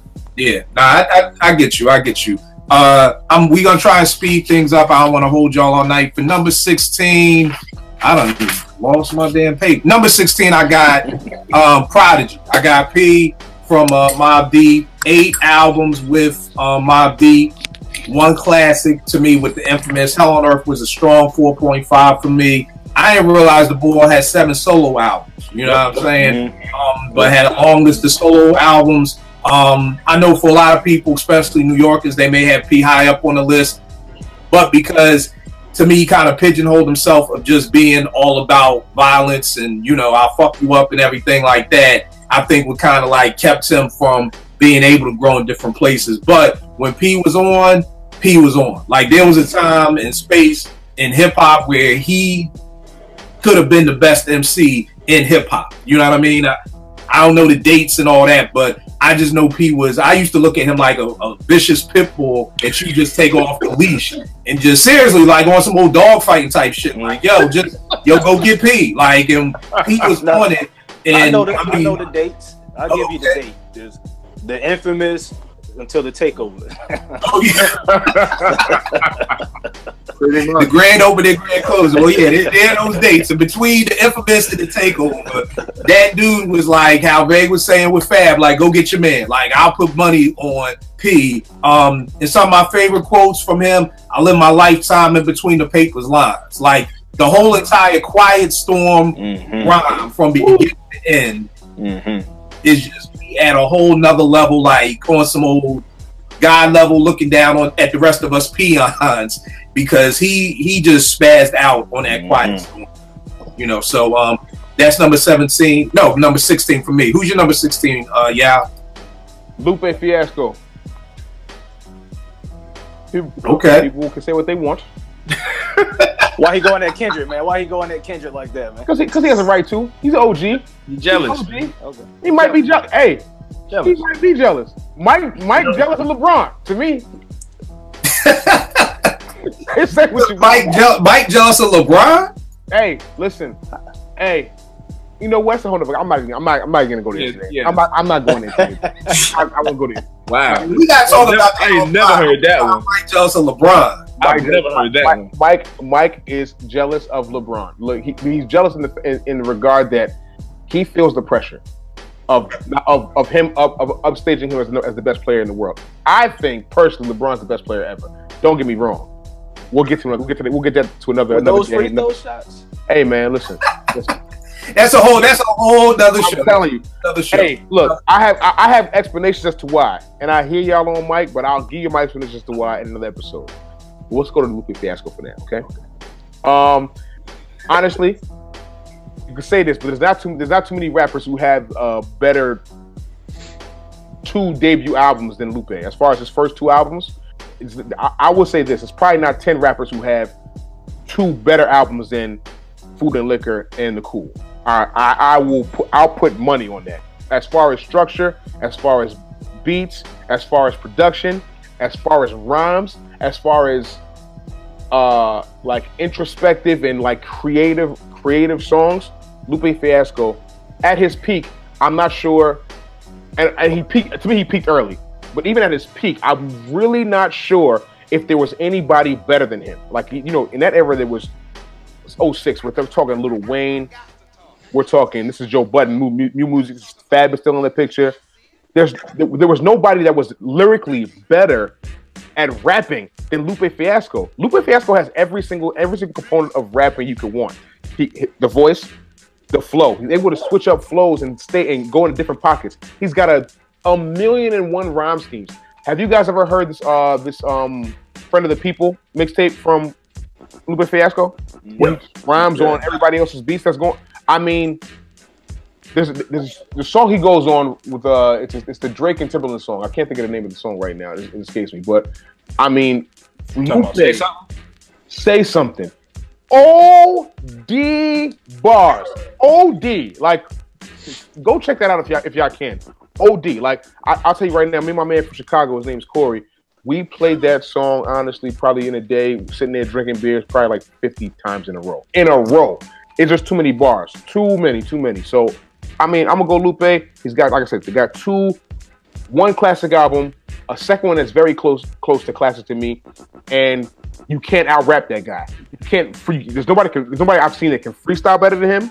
And when I say freestyle, in this respect, I'm saying off the top of the dome. I've seen Lupe go off the top of the dome and be ridiculous. Somebody that raps better than him on songs. Has anybody gotten on a song with Lupe and you've been like, I think he got Lupe? You've never, ever. I don't care who it was. I don't care if it was Jay. Jay's verse on. I'll say this, and I want to call a timeout on the play because I want to know the song that you just said you listened to 50 times because I've never really been up on Lupe. So I keep answering that question because I really don't know Lupe's discography. My problem with Lupe is he tried to appease to white fans. The hooks, them white boy hooks, was like, because he'll ruin a great song with the damn hook. Yeah, that's my one problem with Lupe. I hear you. But we're not gonna get to the problem with him. But he dope. He dope. Where do you want me to start, Yao? I don't know nothing about Lupe. Where do you want me to start? You don't know nothing about Lupe, Kill? I mean, I listened to the first album and I liked it. I thought it was dope. But the Cool, the second album, The Cool. So start with The Cool. Yeah. Start with the Cool, then go to the Friend of the People mixtape. The Cool. And what's the song you were saying that you listened to 50 times in a row? Say something. Say something. All right. Another song. Hey, Kill. You know what? Scratch that. Listen to SLR. Listen to SLR. Oh, yeah. But SLR don't got that much music out though, man. No. I'm talking about SLR is the album. No. Hear me out. For real. Hear me out. No. Hear me out. Y'all hear me out. There's a song called Lupe Fiasco. It's called SLR. Yes. It's one song. Dog. It's 3 verses. Each verse is like 30 bars, and it's stupid. Yeah. It's stupid. All right, I'm gonna do it tonight, Lupe. We only have 15. We still at 16. Kill. I don't care. I don't care if it's 4 o'clock in the morning. You call me when you hear that. We gotta keep it moving. Lupe need to be your number 1. Shit, the way you sound like shit. He only number 16. The way you talk. I'm like, yo. He peaked early. That's the only reason why he's even that low. He peaked early. That's it. All right, yo, I'm not here on nobody's list. Vang, who you got at 16, man? All right, I don't think I mentioned this, but I didn't mention it when we supposed to battle Lupe too. Huh? Supposed to battle Lupe too? No. I just wanted to mention that my list is mainly based around favorites, so it's not really lyrical skill. as much. Probably when you get into my top 10. But my number, what we are, 16? Yeah, 16. I got Common. Okay. Again, another MC who initially I wasn't a big fan of. The singles I liked, but it wasn't until One Day It All Makes Sense that I actually became a real big fan of his. As an MC in general, I think that was the album where I got it. I got why people loved him so much, you know what I'm saying, and loved the Resurrection album and stuff like that. And sometimes it connects with you a little bit late, depending on when you come in, but you can always go back and enjoy all the music. But I think Common is another dude who he's tested the versatility, but in the wrong ways. Because his versatility to me is the fact that he can talk about anything. He had a song about abortion that was really dope with Lauryn Hill. It's when he kind of strays outside of, I won't say his comfort zone because he might be comfortable, but we weren't. You know what I'm saying? He was messing with Medusa. Medusa put that. Wow. But he was the only one that didn't come out better. Everybody else got nice. Everybody else came out better. But I think it was Nick from Scooby. I didn't know Com never got none. See, everybody else got some. So that's the key. If you get what Erykah Badu, which I might do, so I can come out of the channel. So you're gonna be whack. Yeah, you're gonna be whacked if you don't get none. You know what I'm saying? I just think he's a dude who, again, I think a lot of people tend to look at what he's currently doing. I think some of the television and movies and other things are kind of making it, not to some of us, but making it so some of his body of work gets forgotten. You know what I'm saying? Of what he laid down. And I think I was really impressed when he killed one of my top 5 MCs in Ice Cube on the Bitchin' You. And I was like, yo, Ice Cube is my man. He's part of the blueprint of me as an MC, as a young man with death certificate. But that Bitchin' You record, that nigga read him like a motherfucking book. And I mean, and even when he was, Drake ain't say shit, but even the Canada Dry line, I was just like, God damn, he can still rap, yo. So, you know what I'm saying? Yeah, man, but I got Common at my number 16. All right, Nick, who you got? Andre 3000 is my 16. Hometown hero, and I'll just say, listen to the what was it, A Day in the Life of Andre Benjamin, Incomplete, and that says it all. I wish we would have got a solo album, but we didn't. But you can't deny the greatness, man. Like just a well-rounded MC. I feel you. Jay, so you got, brother? Big Pun. Big Pun. Oh, that's a goodie. That's very well run as an MC. He got out on one of my favorites, on my favorite of all time, Thought, on Super Lyrical. And even on that, I think the Thought held his own. Twins with Fat Joe. The joint John Blaze on Fat Joe's joint. Yeah, Don Cartagena. Yeah. Don Cartagena. He's got a bunch of dope guest appearances, and his albums were fire, both of them, in my opinion. All right. That's it. No doubt. Who you got, Rat? I had Andre Benjamin, man, for the same reasons that Nick said. But the two things I chose as far as like extremes was Benz in the Beamer and She Lives in My Lap and everything else in between. I mean, you listen to those two songs and everything else in between, and you'll get a solid picture of who Andre Benjamin is and was as an MC. Exactly. That dude, man, he do whatever he want, man. He can sit for 2 more years. I'm cool. I'm gonna keep listening to what I'm banging. Yeah. And one quick thing, another thing about Andre was, I think him and along with the rest of the Dungeon fam got us respect in Atlanta as lyricists, because prior to that, it was Jermaine Dupri and Criss Cross. So I thank him for that. No doubt. Yeah. Paul, who you got at number 16? I got Ghostface Killer. Okay. And with me, again, I'm big on albums. And when you can have Iron Man, Supreme Clientele, and Fish Scale Player, you know, woof. I mean, you got some major heat right there, man. And then you look at his performance on Forever was real dope.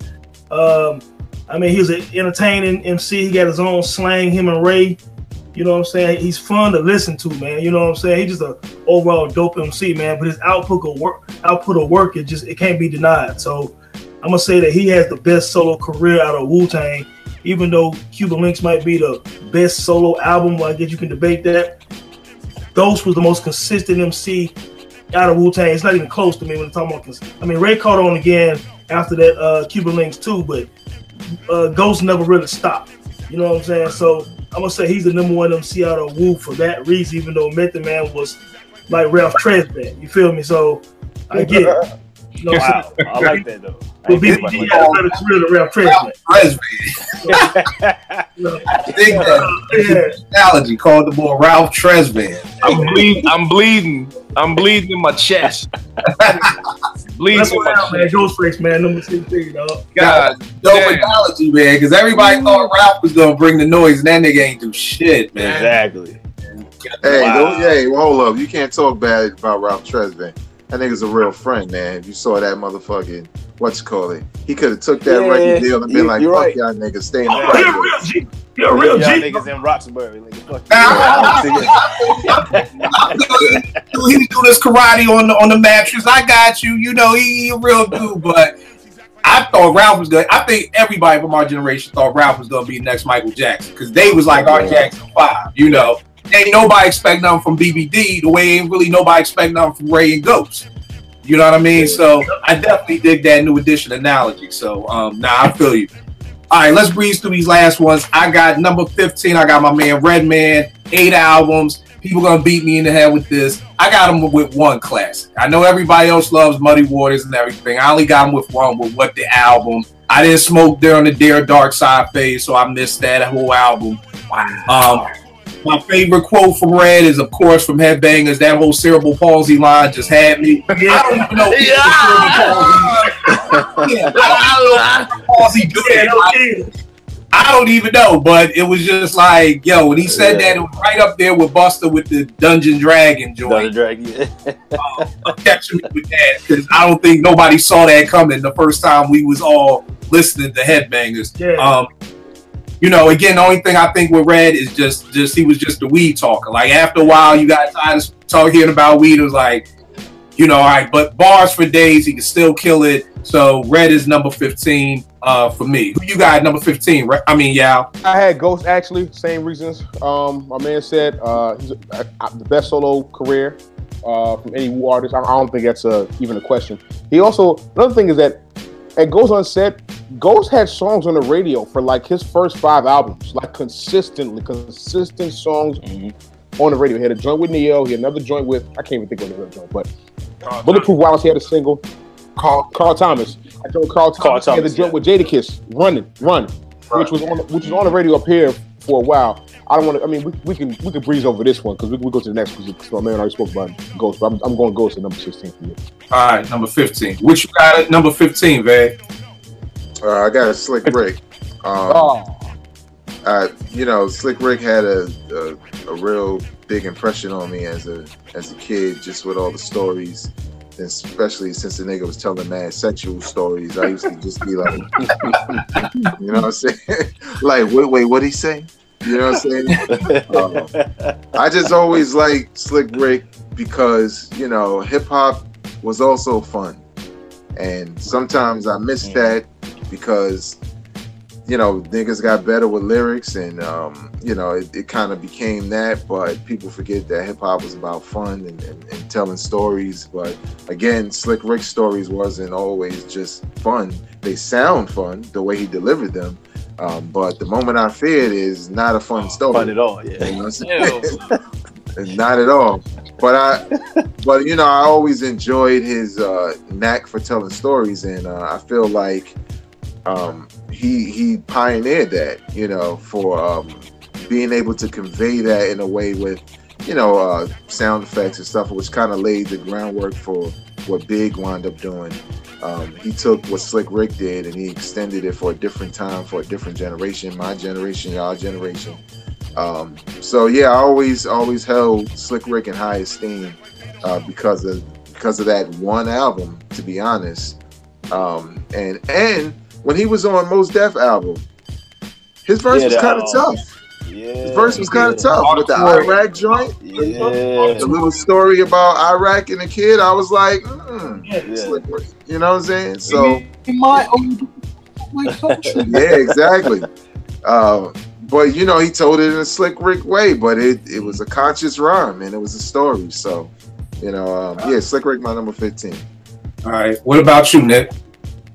Big Daddy Kane, God MC, can probably out-rap anybody, but he's that far down due to the album, the catalog. But like the skills can't be denied. It's Big Daddy Kane at 15. All right, no doubt. What about you, Jason? At 15, I got Chuck D. The only thing I want to add that y'all haven't already stated, Chuck D was kind of like Prodigy before Prodigy, and I say that when I say that is that he could say a line that wouldn't rhyme, but it would fit. And then a lot of times, early hip hop era, there was a lot of rock influence, especially on Def Jam. He would hit like if you listen to guitar players play, he may be off a little bit, but he would be on. That's the only thing I wanted to add. Chuck D at 15. All right, what about you, Brett? Oh man, MC Light, man. I think she carried the torch for female MCs, even though you had Latifah, who was, probably did a little bit more from a global standpoint, but without Light, there is no female MCs to do what they're doing now. So Light, man, I've always been a big fan of MC Light from day one. All right, no doubt. Was Shantae before Light though? Was Shantae before Light? Yeah. She was, but I just think Light and her discography took over. Her discography is dope. Yeah. She's got 3 solid albums that just, shit. You go back and check them; they're all dope, and there's no filler on them shits. Yeah, she right. dope. Hey, you said was who before Light? Shantae. I think the thing with Shantae is that a lot of people sleep on is that's 84, and when you're talking 84, there really wasn't albums.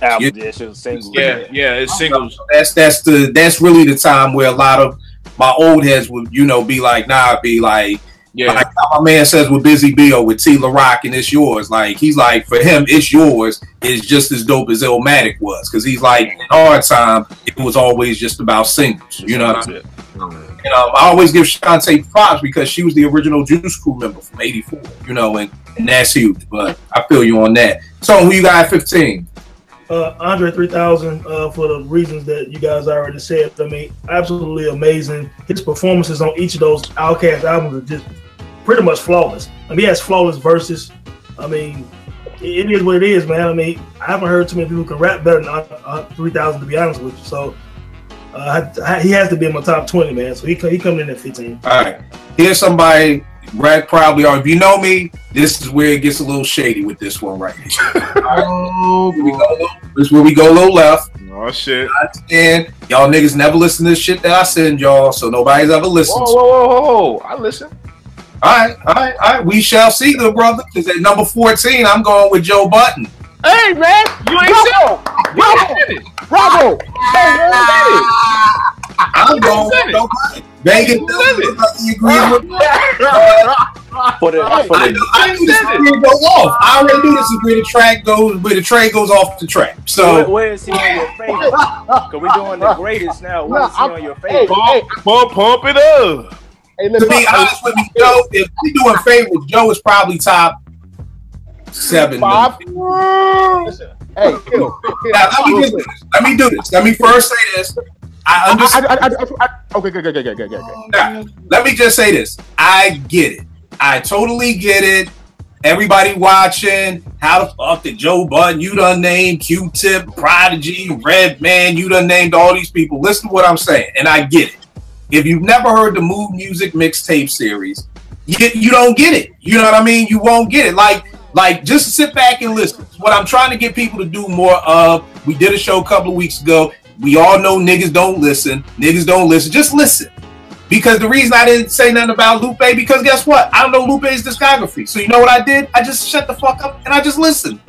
I said, I'm just being dead ass serious. I didn't debate you. I said, give me, where do I start? And let me hear these songs. Because I don't know. So before everybody goes off the deep end with the Pump It Up, nigga, I know, I was there. Joe Budden has had out 6 albums. He had out 4 mixtapes, the Mood Music mixtape series, which is one of the dopest mixtape series that, you know, that's been out, in my opinion. I think Joe covers a wide range of topics. Joe is one of my people who, when we talk about where's the adult contemporary hip hop, Joe Budden has been adult contemporary hip hop for the past 8 years. Mm-hmm. So whenever anybody my age bitches about there's nobody out there rapping about real life, you obviously don't listen to Joe Budden. He has this song called God, I just had it up too. My mind is off because it's one of my favorite quotes. He goes on about relationships for like 9 minutes over Sade tracks. Oh yeah, it's incredible, man. No ordinary. It's incredible. No ordinary love. That's what it. Here's the thing. So this is what I'm saying. Everybody just sit back. If you have to listen to Joe, I'm gonna give you some gems to go back and listen to Joe. There's no way anybody who has ever been in a relationship can listen to No Ordinary Love and not be like, I feel that nigga. This nigga, one of the quotes, just know how I'm with you is how I am alone. I signed up for a girl, not a chaperone. I don't know who has ever been in a relationship who doesn't feel that way. Like, damn, I gotta call you every 5 minutes. Like, damn, like I feel like I'm dealing with my mom. Like, he talks about life. Don't get it twisted. He's an ill storyteller. 3 sides to a story. 8-minute story that is on some interwoven crazy shit. Life. He talks about life. One of my favorite songs is Only Human. I just told T the other day, I'm tired of being strong. Let me just be weak for a minute. Like, Joe is somebody who, with me at 43, I can quote Joe's rhymes to display how I'm feeling in life. And then he can don't get it twisted. He's still nasty. He got this joint called Blood on the Wall where he kills Prodigy. Just totally assassinates him on all levels. But again, just like I did with Yao, if you're not up on Joe, do me this justice. I got a Best of Joe mixtape that puts some nice things in the perspective about Joe Budden. I'm not talking about the Love and Hip Hop Joe Budden. I'm not talking about the Pump It Up Joe Budden. There's a Joe Budden that's in the middle. Yep. So do me this justice. Listen to this. And you may not agree that Joe needs to be this high up, but I find it very hard to put an MC who's been popping since 2000 to 2018. And he can still his last album, Rage Against the Machine, with what's my man who does the MP tricks? What's his name? Arab music. Very dope album, very solid album. The beats are dope. Joe's dope. That's my number 14. Yeah, who you got? My number 14 is Joe Budden. Hold tight. What you gonna say, Carl? Oh, real quick, just to follow up 2 more tracks, man. I'm not sure if you're up on with Joe Budden. That song Black Cloud. I think that might have been on that movie. Yeah. Listen to the Emotions on Black Cloud and another track he got called Love for You. That track Love for You. And you talking about a mature hip hop joint. I used to keep that joint on repeat, man, about 2-3 years ago, man. So dude, he got some sleeper joints, man, for real. And I'll say this: Mood Music 4, 5 mic classic for me. 5 mic classic. I mean, and again, anybody who ever bitches about this no adult contemporary hip hop has not, because everybody just like to say Fonte. Joe Budden has been doing this before adult contemporary hip hop was even a thing. He's been doing it. So yeah, he's got a joint on Mood Music 2 where he's talking about having him and his girl raising his girl's son better than he raising his own son. Like just real life material that people should be able to deal with. My bad. Yeah, who you got at 14? My number 14 is Joe Budden. Okay. I'm tired of y'all, man. I'm tired of y'all hating on my man, yo. I'm tired of y'all, yo. I'm tired of people hating on my man Joey. Seriously, yo. Let's bring the stats into the equation. He has one of the and honestly, Pump It Up, fine. Say what you want. Yeah. Ride. Yeah, it's a great song, fine, party song. But there's not a person at that era who was rapping better than Joe Budden. I'm not sure if there's a person who's ever put out a mixtape series that is better than Mood Music. Let me tell you something. I listen to a lot of rappers. I listen to a lot of rap. And I've never been an emotional guy, but Joe Budden is probably one of 4 rappers who's ever moved me to tears, yo, with the way he's spitting. Has anybody ever listened to the song All of Me? Yeah, All of me. You ain't got to get started on that, bro.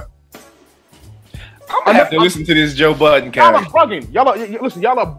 Don't call him. Don't disrespect the man and call him a character. That boy is a bona fide MC. Yo, I'm telling you. But here's the thing, y'all. Here's the thing. Let me jump on it. I get it because everybody knows my Joe Budden story. We went to an MOP Joe Budden show. The niggas I'm with from Yonkers all hyped for Joe. And I'm like, that corny ass nigga? Yo. Joe's show. Yo, I always tell it, it's the first time in life I ever felt left out of hip hop. My people left the show hoarse. I've never been to a hip hop show in the past 10 years where somebody's left hoarse. And I'm just sitting in the corner like this, like, I don't know none of this shit. I came home at 4 a.m. and downloaded everything and was like, Joe is a beast. I don't know why people don't like him. I don't know what I've heard New York. Here's what it is. Here's my Joe. Joe on the low. Here's the thing. Personality wise, at least in his 20s, he was a corn. He's a cornball. Like, he did a lot of corny shit. Cool, fine. Kobe does a lot of corny shit. When Kobe get on that court, though, he's an animal. I'm not trying to compare the two as far as saying that Joe Budden is Kobe of rap, but Joe Budden, when he literally has range to make every single type of song you could think of. Look at Rex face, roll on his eyes. Unbelievable. Yo, I'm listening, man. Unbelievable. I'm intrigued. I'm listening. Listen. I wouldn't even start you off with Mood Music 1. Go right to 2. Let's not even waste any time. Let's not waste any time. Go right to 2. Go right to 3. Go right to 4. I think 4 is a 4.5. The Music Music 4 is a 4.5 mic album. All right. Listen, dog. That's my homework for the week. Listen, stories. Three sides to a story. Go listen to that. I think I've heard that before. Okay, fine. Songs about girls. Plenty. He's got it. His life is about being with women. He puts his life out there in the public on social media and also rhymes about it. So there's nothing to hide. He really is an MC who gives you his full self with no qualms, no trepidation about it. He's gonna give you who he is. Cool. Them Mood Music, that series, wreck. I know music, man, and I know you do too, dog. So you gotta take my advice on this guy. I'm not. Look, I thought Kill was gonna send the. Kill was supposed to send the link. I will send you my best to Joe tonight, B. I'm telling you, man. I was in here listening to that Ordinary Love shit before the show started. I'm telling you, only human. Joe Budden will give you an introspective record about his life, about girls. He'll also deliver a 60-bar rhyme with just flows and punchlines in there. Let's keep it. I'm gonna hold him up. I'm gonna listen to it. I will say this: the dude got a song called "Who Killed Hip Hop." That's 15 minutes. 15 minutes. Go listen. End of discussion. Go ahead. Have at it. I'm gonna listen to it. Who you got at 14, man? For the record, yeah, I like Joe Budden, Mood Music, all of that. He belongs in there. He's not in my top 20 because I fucked up. I was doing favorites. So. I feel you. And I'm with Yao. He is a cornball at times. Like, he's a cornball, so I do. Yeah. That's one of the reasons people don't rock with him. But my bad, Big. Back to you. Yeah. And I like Pump It Up, man. What the fuck people who don't like that record? I like that shit. Shit's hot. That shit was hot. That shit was hot. Nigga, that shit was hot. She was hot. She was hot. Who's your number 14? My wait, what we at? 14? Yeah, 14. My number 14 is Ghostface. Okay. For everything that everybody already mentioned, you know what I'm saying? Supreme Clientele, Iron Man, the real bulletproof wallets with all the real good shit on it. Fish Scale. Mm-hmm. I even like the R&B joint because I just love the fact that only Ghost could pull some shit like that off. And he had Fab on there, and it wasn't just like, yo, you kick a bar, you kick a bar. He told the story, and Fab was a character. You know what I'm saying? Like, that shit is hip hop. You know what I'm saying? It's an interesting way to do things. And, you know, and Ghost he just, I don't know who said it, but Ghost has been holding the Wu down. You know what I'm saying? And he's got enough albums to be the most consistent, more consistent than the group itself. Because those Wu albums, those later albums, we all know them shits is complete garbage. The compilations are cool. I like the compilations, like the last one. But the actual, like, official albums, Ghost just has a dope body of work, as flows. Like who can say supercalifragilisticexpialidocious and then say the shit backwards? And I'm like, oh shit! Like, but he just said the shit backwards. But Ghost could do that. You know what I'm saying? Because he's such a character that you expected. And you know, he think it's the flyest shit in the world. You know what I'm saying? Like Blue and Cream. But yeah, man, like, and honestly, Cuban Links, a lot of what's dope about that album is Ghostface. You know what I'm saying? A lot of what's memorable about that album is things that Ghostface did from skits to certain verses. You know what I'm saying? Ghost got to have some stories too. Ghost's stories just be hilarious. Man. Yeah, like now I ain't gonna front. I always talk shit about him, even though I enjoy him, because sometimes they don't make sense. Because Ghost would just come up and just say, "Yo, Shonda's house, we was there," and I'm like, "Nigga, what are you talking about? You saying Shonda's house on the kitchen table and it's made of glass? What the fuck are you talking about?" But I love it. That's the thing, man. Because Ghost makes the shit sound like, even if he's not putting the story together in a way that maybe the layman can't comprehend, it sounds interesting. You know what I'm saying? When he spits it, and a lot of his verses are like that. So yeah, man. Or like, come on, who can make a song called Child's Play? You know what I'm saying? Talk about getting your ass whooped and fucking, I want to go back to school, man. Like, you heard how them niggas was talking on the end of that shit. Like school was some ill shit. He makes the littlest things seem like something major, and it makes you think back to your time or whatever when he reminisces. So yeah, man, like, Can It Be remix, all types of shit. Ghost got classic songs, verses, albums, man. Yeah, Ghostface at number 14 for me. All right, who you got, Nick, at 14? Can't hear you, bro. I can't hear you. I think your sound went out.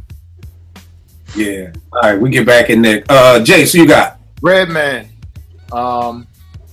Crucial member in Def Squad, his squad. Solo albums were phenomenal. He had a great run. Do we have to run down his catalog, man, or we keep it moving? all right. Nah, I mean, we know what Red got. Nah, it's Red got to be in the top 20 in my opinion, but that's just me. Red, who you got at 14? Common, man. I just think his growth from Common Sense to 2003, 4-ish, when he hit that B stage, was just dope, man. I think, as we all know, it all went to shit with the Electric Circus or whatever, but Common is dope, man, for all the reasons everybody said, man. Common is a dope lyricist. He just needs to stay away from them certain types of women, but he'd be all right. Nah, I feel you. He'd be all right. So, number 14. I have most definitely number 14. And just real quick, this week I was riding to, last week I was riding to Black on Both Sides, which is an amazing piece of work, one of the best hip-hop albums I've ever heard. And his performance on that Black Star album, I mean, I keep it on repeat, man. I just can't name 20 people that can out-rap Mos Def. I'm sorry. He's just one of the best MCs I've ever heard in my life. I'll put him lyric for lyric with anybody who's ever rapped. Yeah. So that's just the way I hold him in very high esteem, man. And that's just the way it is, man. Just to be brief, Mos Def, my number 14. All right, no doubt. At 13, it's kind of like a mixture off of this cover, but if you take off Mos Def and put in Common, I got my next three are kind of interchangeable. I really kind of put one next to the other, but they could be flipped any which way. And number 13, I got Black Thought from the Roots. We already know what that is. I mean, you got 11 albums, 2 classics, in my opinion, with Philadelphia and Things Fall Apart. Freestyle Fanatic, one of the illest ever. Spitter, just, he gets the belt from me from if you just want somebody to spit. We saw what he could do. On Flex, High 97. What I loved, one of my favorite quotes from him, especially being from Philly, was from Push Up Your Lighter when he's like, Southeastern Pennsylvania Transportation Authority is what I'm probably on. If I ain't whipping the land throughout your section. People who ain't from Philly, that's SEPTA, that's our bus system in Philly. And what I loved he started doing with the Philadelphia style was being able to say, instead of saying, if I'm not whipping the land throughout your section, he was making words kind of go with what he wants. So it's what I'm probably on if I ain't whipping the land throughout your section. Like he was, excuse me, he was playing with his words a little bit that I really dug. My only knock on Thought, and he would be much further up on this list, I just don't feel like Thought talks about shit. I feel like he spits 24/7. The only real story I've ever heard from Thought is about a shorty. He could rhyme about solid, rhyme about you got me, he could rhyme about the hypnotic, the seed. He can talk about women all day, but outside of that, Thought just really don't have no, in 21 years, I just don't, even them last 2 albums that were supposed to be story albums, I don't know what the fuck they was talking about. So that's the only thing that, you know, is bad when Quest got to put out a press release like this is a story and it's going backwards. Don't nobody know if then I shoot your cousin, whatever. So that's my thing. Thought would be further up, but that's my number 13. Yeah, who's your number 13? You ready to laugh? I'm gonna go Rick Ross, man. Rick Ross. I think he. I know. I'm not mad at it. I'm not mad at it. The discography. It's at this point. I mean, I had to look at it the other day. Like, first album's tough, second album is tough, third album's tough, fourth album is tough, and he had a little drop off. But this last album he put out is really, like, for me, it's a game changer for a lot of reasons. I feel like it almost sounds like, I'm not sure if I mentioned this in the last podcast, but it sounds like hip hop, like ballroom music. You know what I mean? I think he's solidified his own lane, and with the work he's put out, singles, he's actually one of the guys responsible for an entire era of hip hop. Ringtone era of hip hop started with Rick Ross. People don't really realize that, but it was him. And then just the progression, like, I always say this. I kept saying this before. The Southern rappers, a lot of them, Rick Ross only became good to me, only became nice to me when he started rhyming like an East Coast cat, like an up north cat. You know what I'm saying? Yo, I know what you mean. Yo, it's what it is. Like the T.I.s of the world, the reason why I fuck with Ludacris, reason why I fuck with T.I., reason why I fuck with Sci-Hi. You know what I'm saying? These guys are from Nick Grant. These guys are from down south, but they have a fiction for wanting to be recognized by New York and wanting to be respected by New York MCs and Philly MCs and Boston MCs, because that's the general area where, you know, you got to come with it, you got to show and prove. And those guys, especially Rick Ross, like I keep saying, that Triller album, he really stepped it up, his rhyme game, and then he found his niche and found how he was going to flow and he found his cadence, and it became confident, and he delivered album after album after album. Doesn't have a classic, but the consistency, and he's also probably the best rapper from Florida ever. I mean, you know what I mean? And that's something you can say. That means a lot. He's responsible for an entire, like, the whole city of Miami. I know they have Luke. I know they have Trick Daddy, but Rick Ross is the biggest artist ever from. Well, I won't say that. Luke is the biggest artist. But Rick Ross is the best rapper ever from Miami. As far as hip hop, as far as lyrics, yeah. Not to mention, this dude has one of the best ears for beats. Yes, no question about it. He does, hands down. Yeah, Deep in the Rap was crazy. Yeah. I'm not mad at Ross at all. Vay, who you got? I got Eminem. Okay. I think a lot of what people like, people who can't really get into his music. I think what they get confused when they hear fans of Eminem, or they hear you know, like your favorite rapper saying Eminem's dope, and they can't really figure out why. It's not the content, it's the technique. It's the same thing I learned, you know, listening to y'all guys when it came to Dilla, where, you know, I couldn't really hear it in a lot of the beats. Some beats were dope, but then when I learned about the techniques, and then I could hear the techniques and what Dilla was doing, then I was like, oh shit, yeah, I see why cats say he's nice. That's the same thing with Eminem can rhyme bars anywhere within bars, and the shit sounds like it's impossible. You know what I'm saying? There's a reason why Royce always says shit like, I'm trying to catch Eminem, because this nigga can do that off the top of his head, and he's done it in film. We all seen 8 Mile. That shit was not pre-recorded. This man said, fucking battle me, and I'm gonna respond like it's a real battle. And them shits is nice. And when you think about a lot of his records, even some of the records that aren't set to, I guess be, some lyrical skill fest or whatever, pay attention to his rhyming scheme. He has flows for days. He changes flows within lyrics, and I think it's dope because I thought about it when I first heard Eminem rhyming like that. That he always pays homage to Pharoah Monch because he said he patterned his style after Pharoah Monch. I hear Kendrick's flow reminds me sometimes of Eminem's. The way he can change up his flows and his voice, and just there's really no set pattern to the way Eminem rhymes, and I think that's why a lot of your favorite MCs will say Eminem is dope. The Dead Wrong remix with Big, I wasn't expecting nothing there. I was kind of like, I don't know about that. You know what I'm saying? Killed that shit. You know what I'm saying? The Renegade, we all know how that went. I wasn't expecting nothing there. Then I heard it and I was just like, God damn, Eminem killed that shit. So Eminem is just one of those dudes, man, where you gotta respect the technique. It's not about kill my mom, my baby moms, and rape and all of that shit. That's just the content for, because I always look at rap as entertainment anyway. I never looked at any of this shit as serious. Except for MOP. I believe them niggas. Yeah. Like when they say Annie up, I'm like, yo, nigga, tuck your chain in, fam. Like MOP in the building, nigga. But like with Eminem, that's the thing about him that's so dope. It's just that he's so polarizing because no fault of his, he's white. And white America is gonna hop on him and place him up there. And if you watch any interview of Eminem on any platform that's targeted to white people, he will shit on them the entire interview just because he know what they're doing.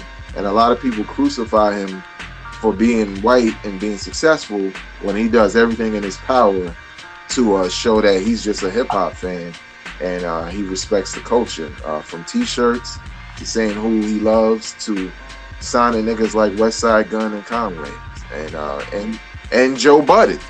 So and dissing that nigga. He just dissed him too. Oh well. Yeah, I heard that was I don't know about that. I haven't heard it. I just heard about it. Yeah, it was. All right, you got at number 12. Who? Jay, so you got number 12. Oh, me. I'm sorry. I got Raekwon at number 12. Okay. The only joint that I didn't really rock with that he released solo joint wise was the Lex Diamond Store. You liked Immobility? I actually did, believe it or not. I know a lot of people don't like that. I actually did like it. Okay. But yeah, and his latest joint, The Wild, I thought was actually dope too. I think Wild's classic. I'm gonna have to start calling you Porzingis, B. You the unicorn. You the only person I know who has ever said they liked them. I said it right the first time. It's the first time I said it right. Immobility. You are the only person I've ever heard. No, I like it too. Okay, both of y'all. See, we got okay. So you know, I don't like that shit. Let's keep it consistent. I like Sneakers by Pete Rock, and that's it, man. That was it. But no, that's dope. That's dope. That's gonna be a whole nother show we need right there on albums that most people don't like, but certain people do. Because I would love to pick y'all brains on what y'all liked about that album. And here's the thing: I probably anything lyrically went over my head because I could not mess with those beats. If I can't mess with your beats, then 9 times out of 10, he could have said the freaking code to cure cancer, and I would have missed it because the beats wasn't kicking it. Wow. Heard you. But all right, Greg, who you got? 14. I mean, at number 12. 12 is Redman. I think he's got 3 classic albums. I think his first 3 albums were classics to me. Fourth album, and after that, I think he just got caught up in just label bullshit and just times changing. But he's been able to stay relevant for way over 20 years, and that's not an accident. Redman's just dope all the way around to me. I think that cat's gonna rap till he's 60. Started to get into that whole how high shit and doing But I think that was him reaching for ways to kind of not necessarily get out of music, but just have another stream of income. I ain't mad at it. I'm not mad at it. I'm not mad at him either. But I think he's one of those cats that's gonna rap till he's 60. You know, just flow is there, voice is there.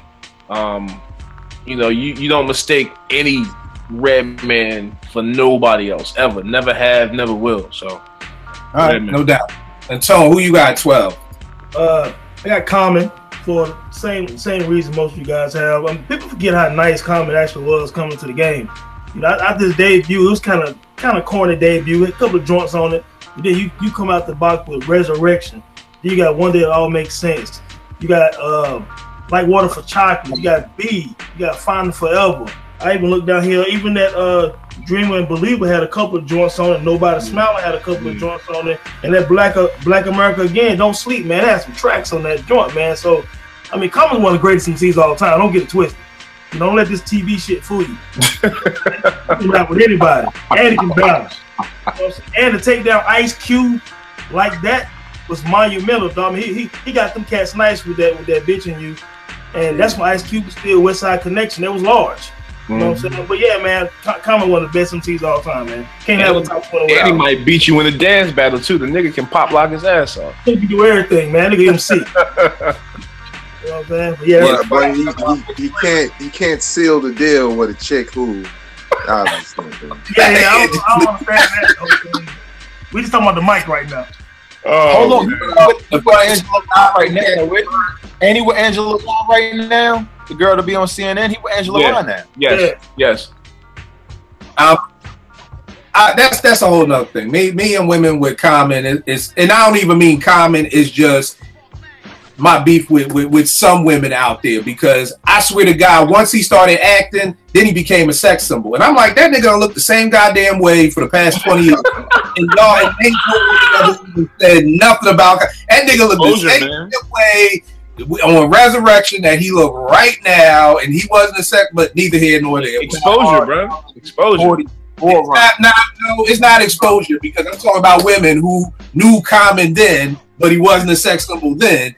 So I'm not talking about somebody like who's he? You know who he was, but he wasn't a sex symbol then. Something about that big screen, something about going to the movies and getting some popcorn that does it. My last two popcorn at the movies. What happened? You still buy popcorn at the movies? Oh man, you gotta lease. I gotta lease my car as an Uber driver just to make it to the movies nowadays. You take Nay and two of our friends to the movies, get some ices and some slushy, all at $130. You got a mortgage payment. Yeah, exactly. My last two, number 12, Calm, for all the reasons that y'all said. 11 albums, 3 classics in my opinion. One Day, Like Water. B, storytelling, battles, he got it all. Quick story about the Bitch in You. He wanted Primo to do it, but Primo was like, I ain't trying to diss Ice Cube. Like, nah, I ain't trying to do that. I guess Pete Rock was like, fuck it, let's go. So that's how it was supposed to be Primo doing the beat, but Primo was like, nah, Cube is fam. I can't rock with you on that. And number 11 for me is Pharoah Monch. 4 albums. 2 of them are 4.5 for me. 3 organized albums. I call him the Sade of hip hop. He's only put out 4 albums in over 15 years of being a solo artist. Incredible MC. Like Vague said, M said, give props to Pharoah. One of my favorite lines from Pharoah. This was so slick. I didn't catch it the first couple of times. It's on this song called Damage off of PTSD. He says, then I will ring your bell like Avon, displaying some of my various tattoos. Trayvon. The Oscar award-winning Ayanna Jones. Hey, Sean. And I didn't even get it at first, but then when you listen back to it, you know, of course, it's the Trayvon Martin incident. It's the Oscar award-winning, talking about Oscar Grant, Ayanna Jones, the 7-year-old that was killed by the police in Detroit, and then the whole little Hey, Sean, talking about Sean Bell in New York. Yep. And that's what I'm talking about, where, like, I've heard that song over and over and over again, and then just one day it just clicked, like, wow, pow. Like, so in Foul, I feel like he does that with his eyes closed. You know, the straight bullet, everything that Foul's been doing is an incredible MC. Yeah, who was your last two? I know I done held y'all ransom, kidnap. All good, all good. My last two. So I actually have Common for all the mentions, all you guys reasons you guys mentioned. Like Water for Chocolate is one of my favorite albums. Only album I've purchased 4 times because I lost it. I lost a CD mad times. Letting people hold it. Whatever. Lost a couple times, bought it 4 times. Common's in that mix. Common's got three classics and a bunch of really, really, really, really good albums. So I'm going with Common.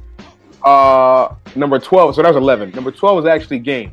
I don't think Game gets the credit he really deserves. Game, I know he name drops, but Game can really, really, really rhyme, yo. He can really rhyme. And he's gotten better. That's what I like. He's gotten better. He can make any type of song you want. He's got the product. He's got albums.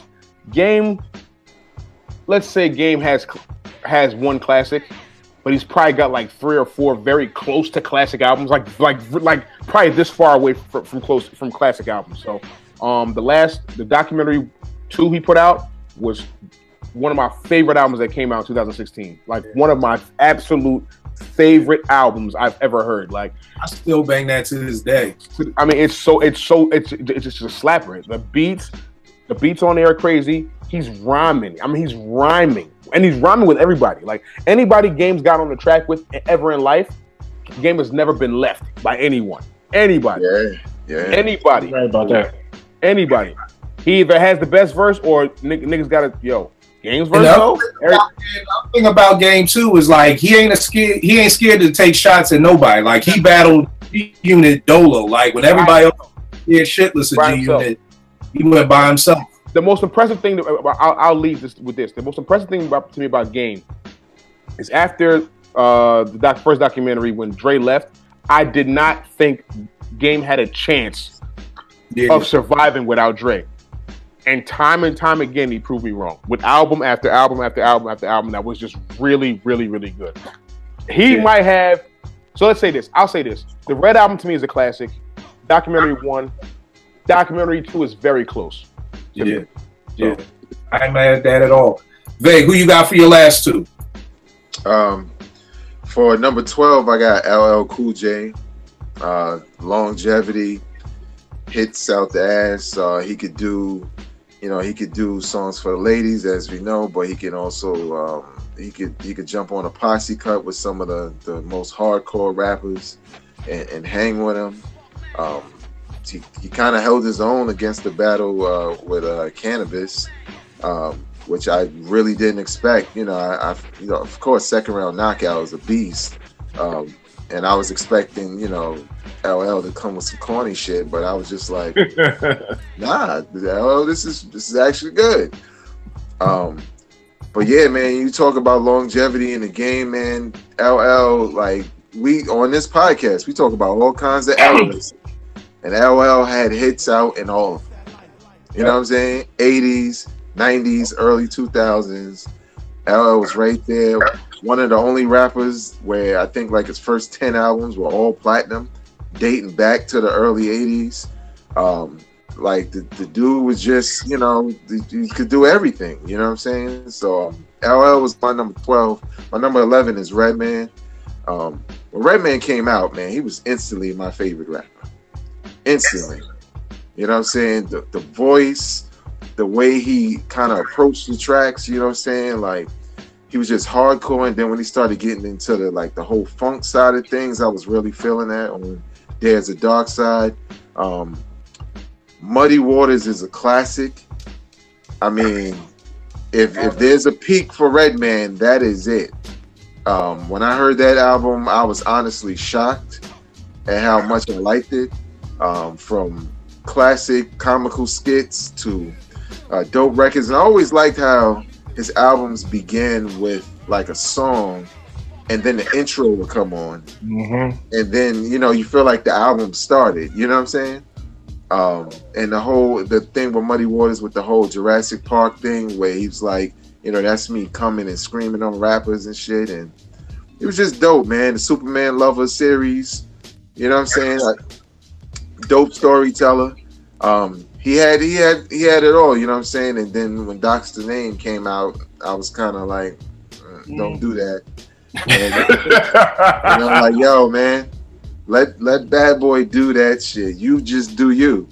And then Malpractice came out, and I was just like, damn, it's over, y'all. Over. Yeah. Malpractice killed it. Doc's Name was okay, but you're right. Malpractice. Yeah, once Malpractice came that out, was the nail in the coffin.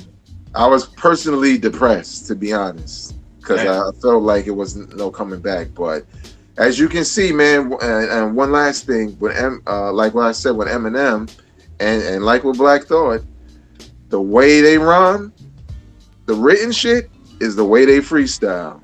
And I remember hearing Redman on Hot 97 with Funkmaster Flex, and Flex had to stop him because the nigga just kept going, and he wasn't missing a beat, he wasn't fumbling, he wasn't repeating shit. And yeah, man, Redman is just one of the dopest of all time, man, and he just doesn't always get the props he deserves. So Redman's my number 11. All right, Jace, who's your last two, good brother? I got Ghostface. Definitely gotten better. I don't think he's put out a bad album, in my opinion, out of everybody in the Wu-Tang Clan. Like Vegas already said, he's got the best catalog, to include the group, in my opinion. Last, I got Busta Rhymes. From his career as a solo artist coming out of LONS, doing guest appearances to it, the Common, Disaster Strikes, Extinction Level Event, all of his solo albums up until I can't even remember.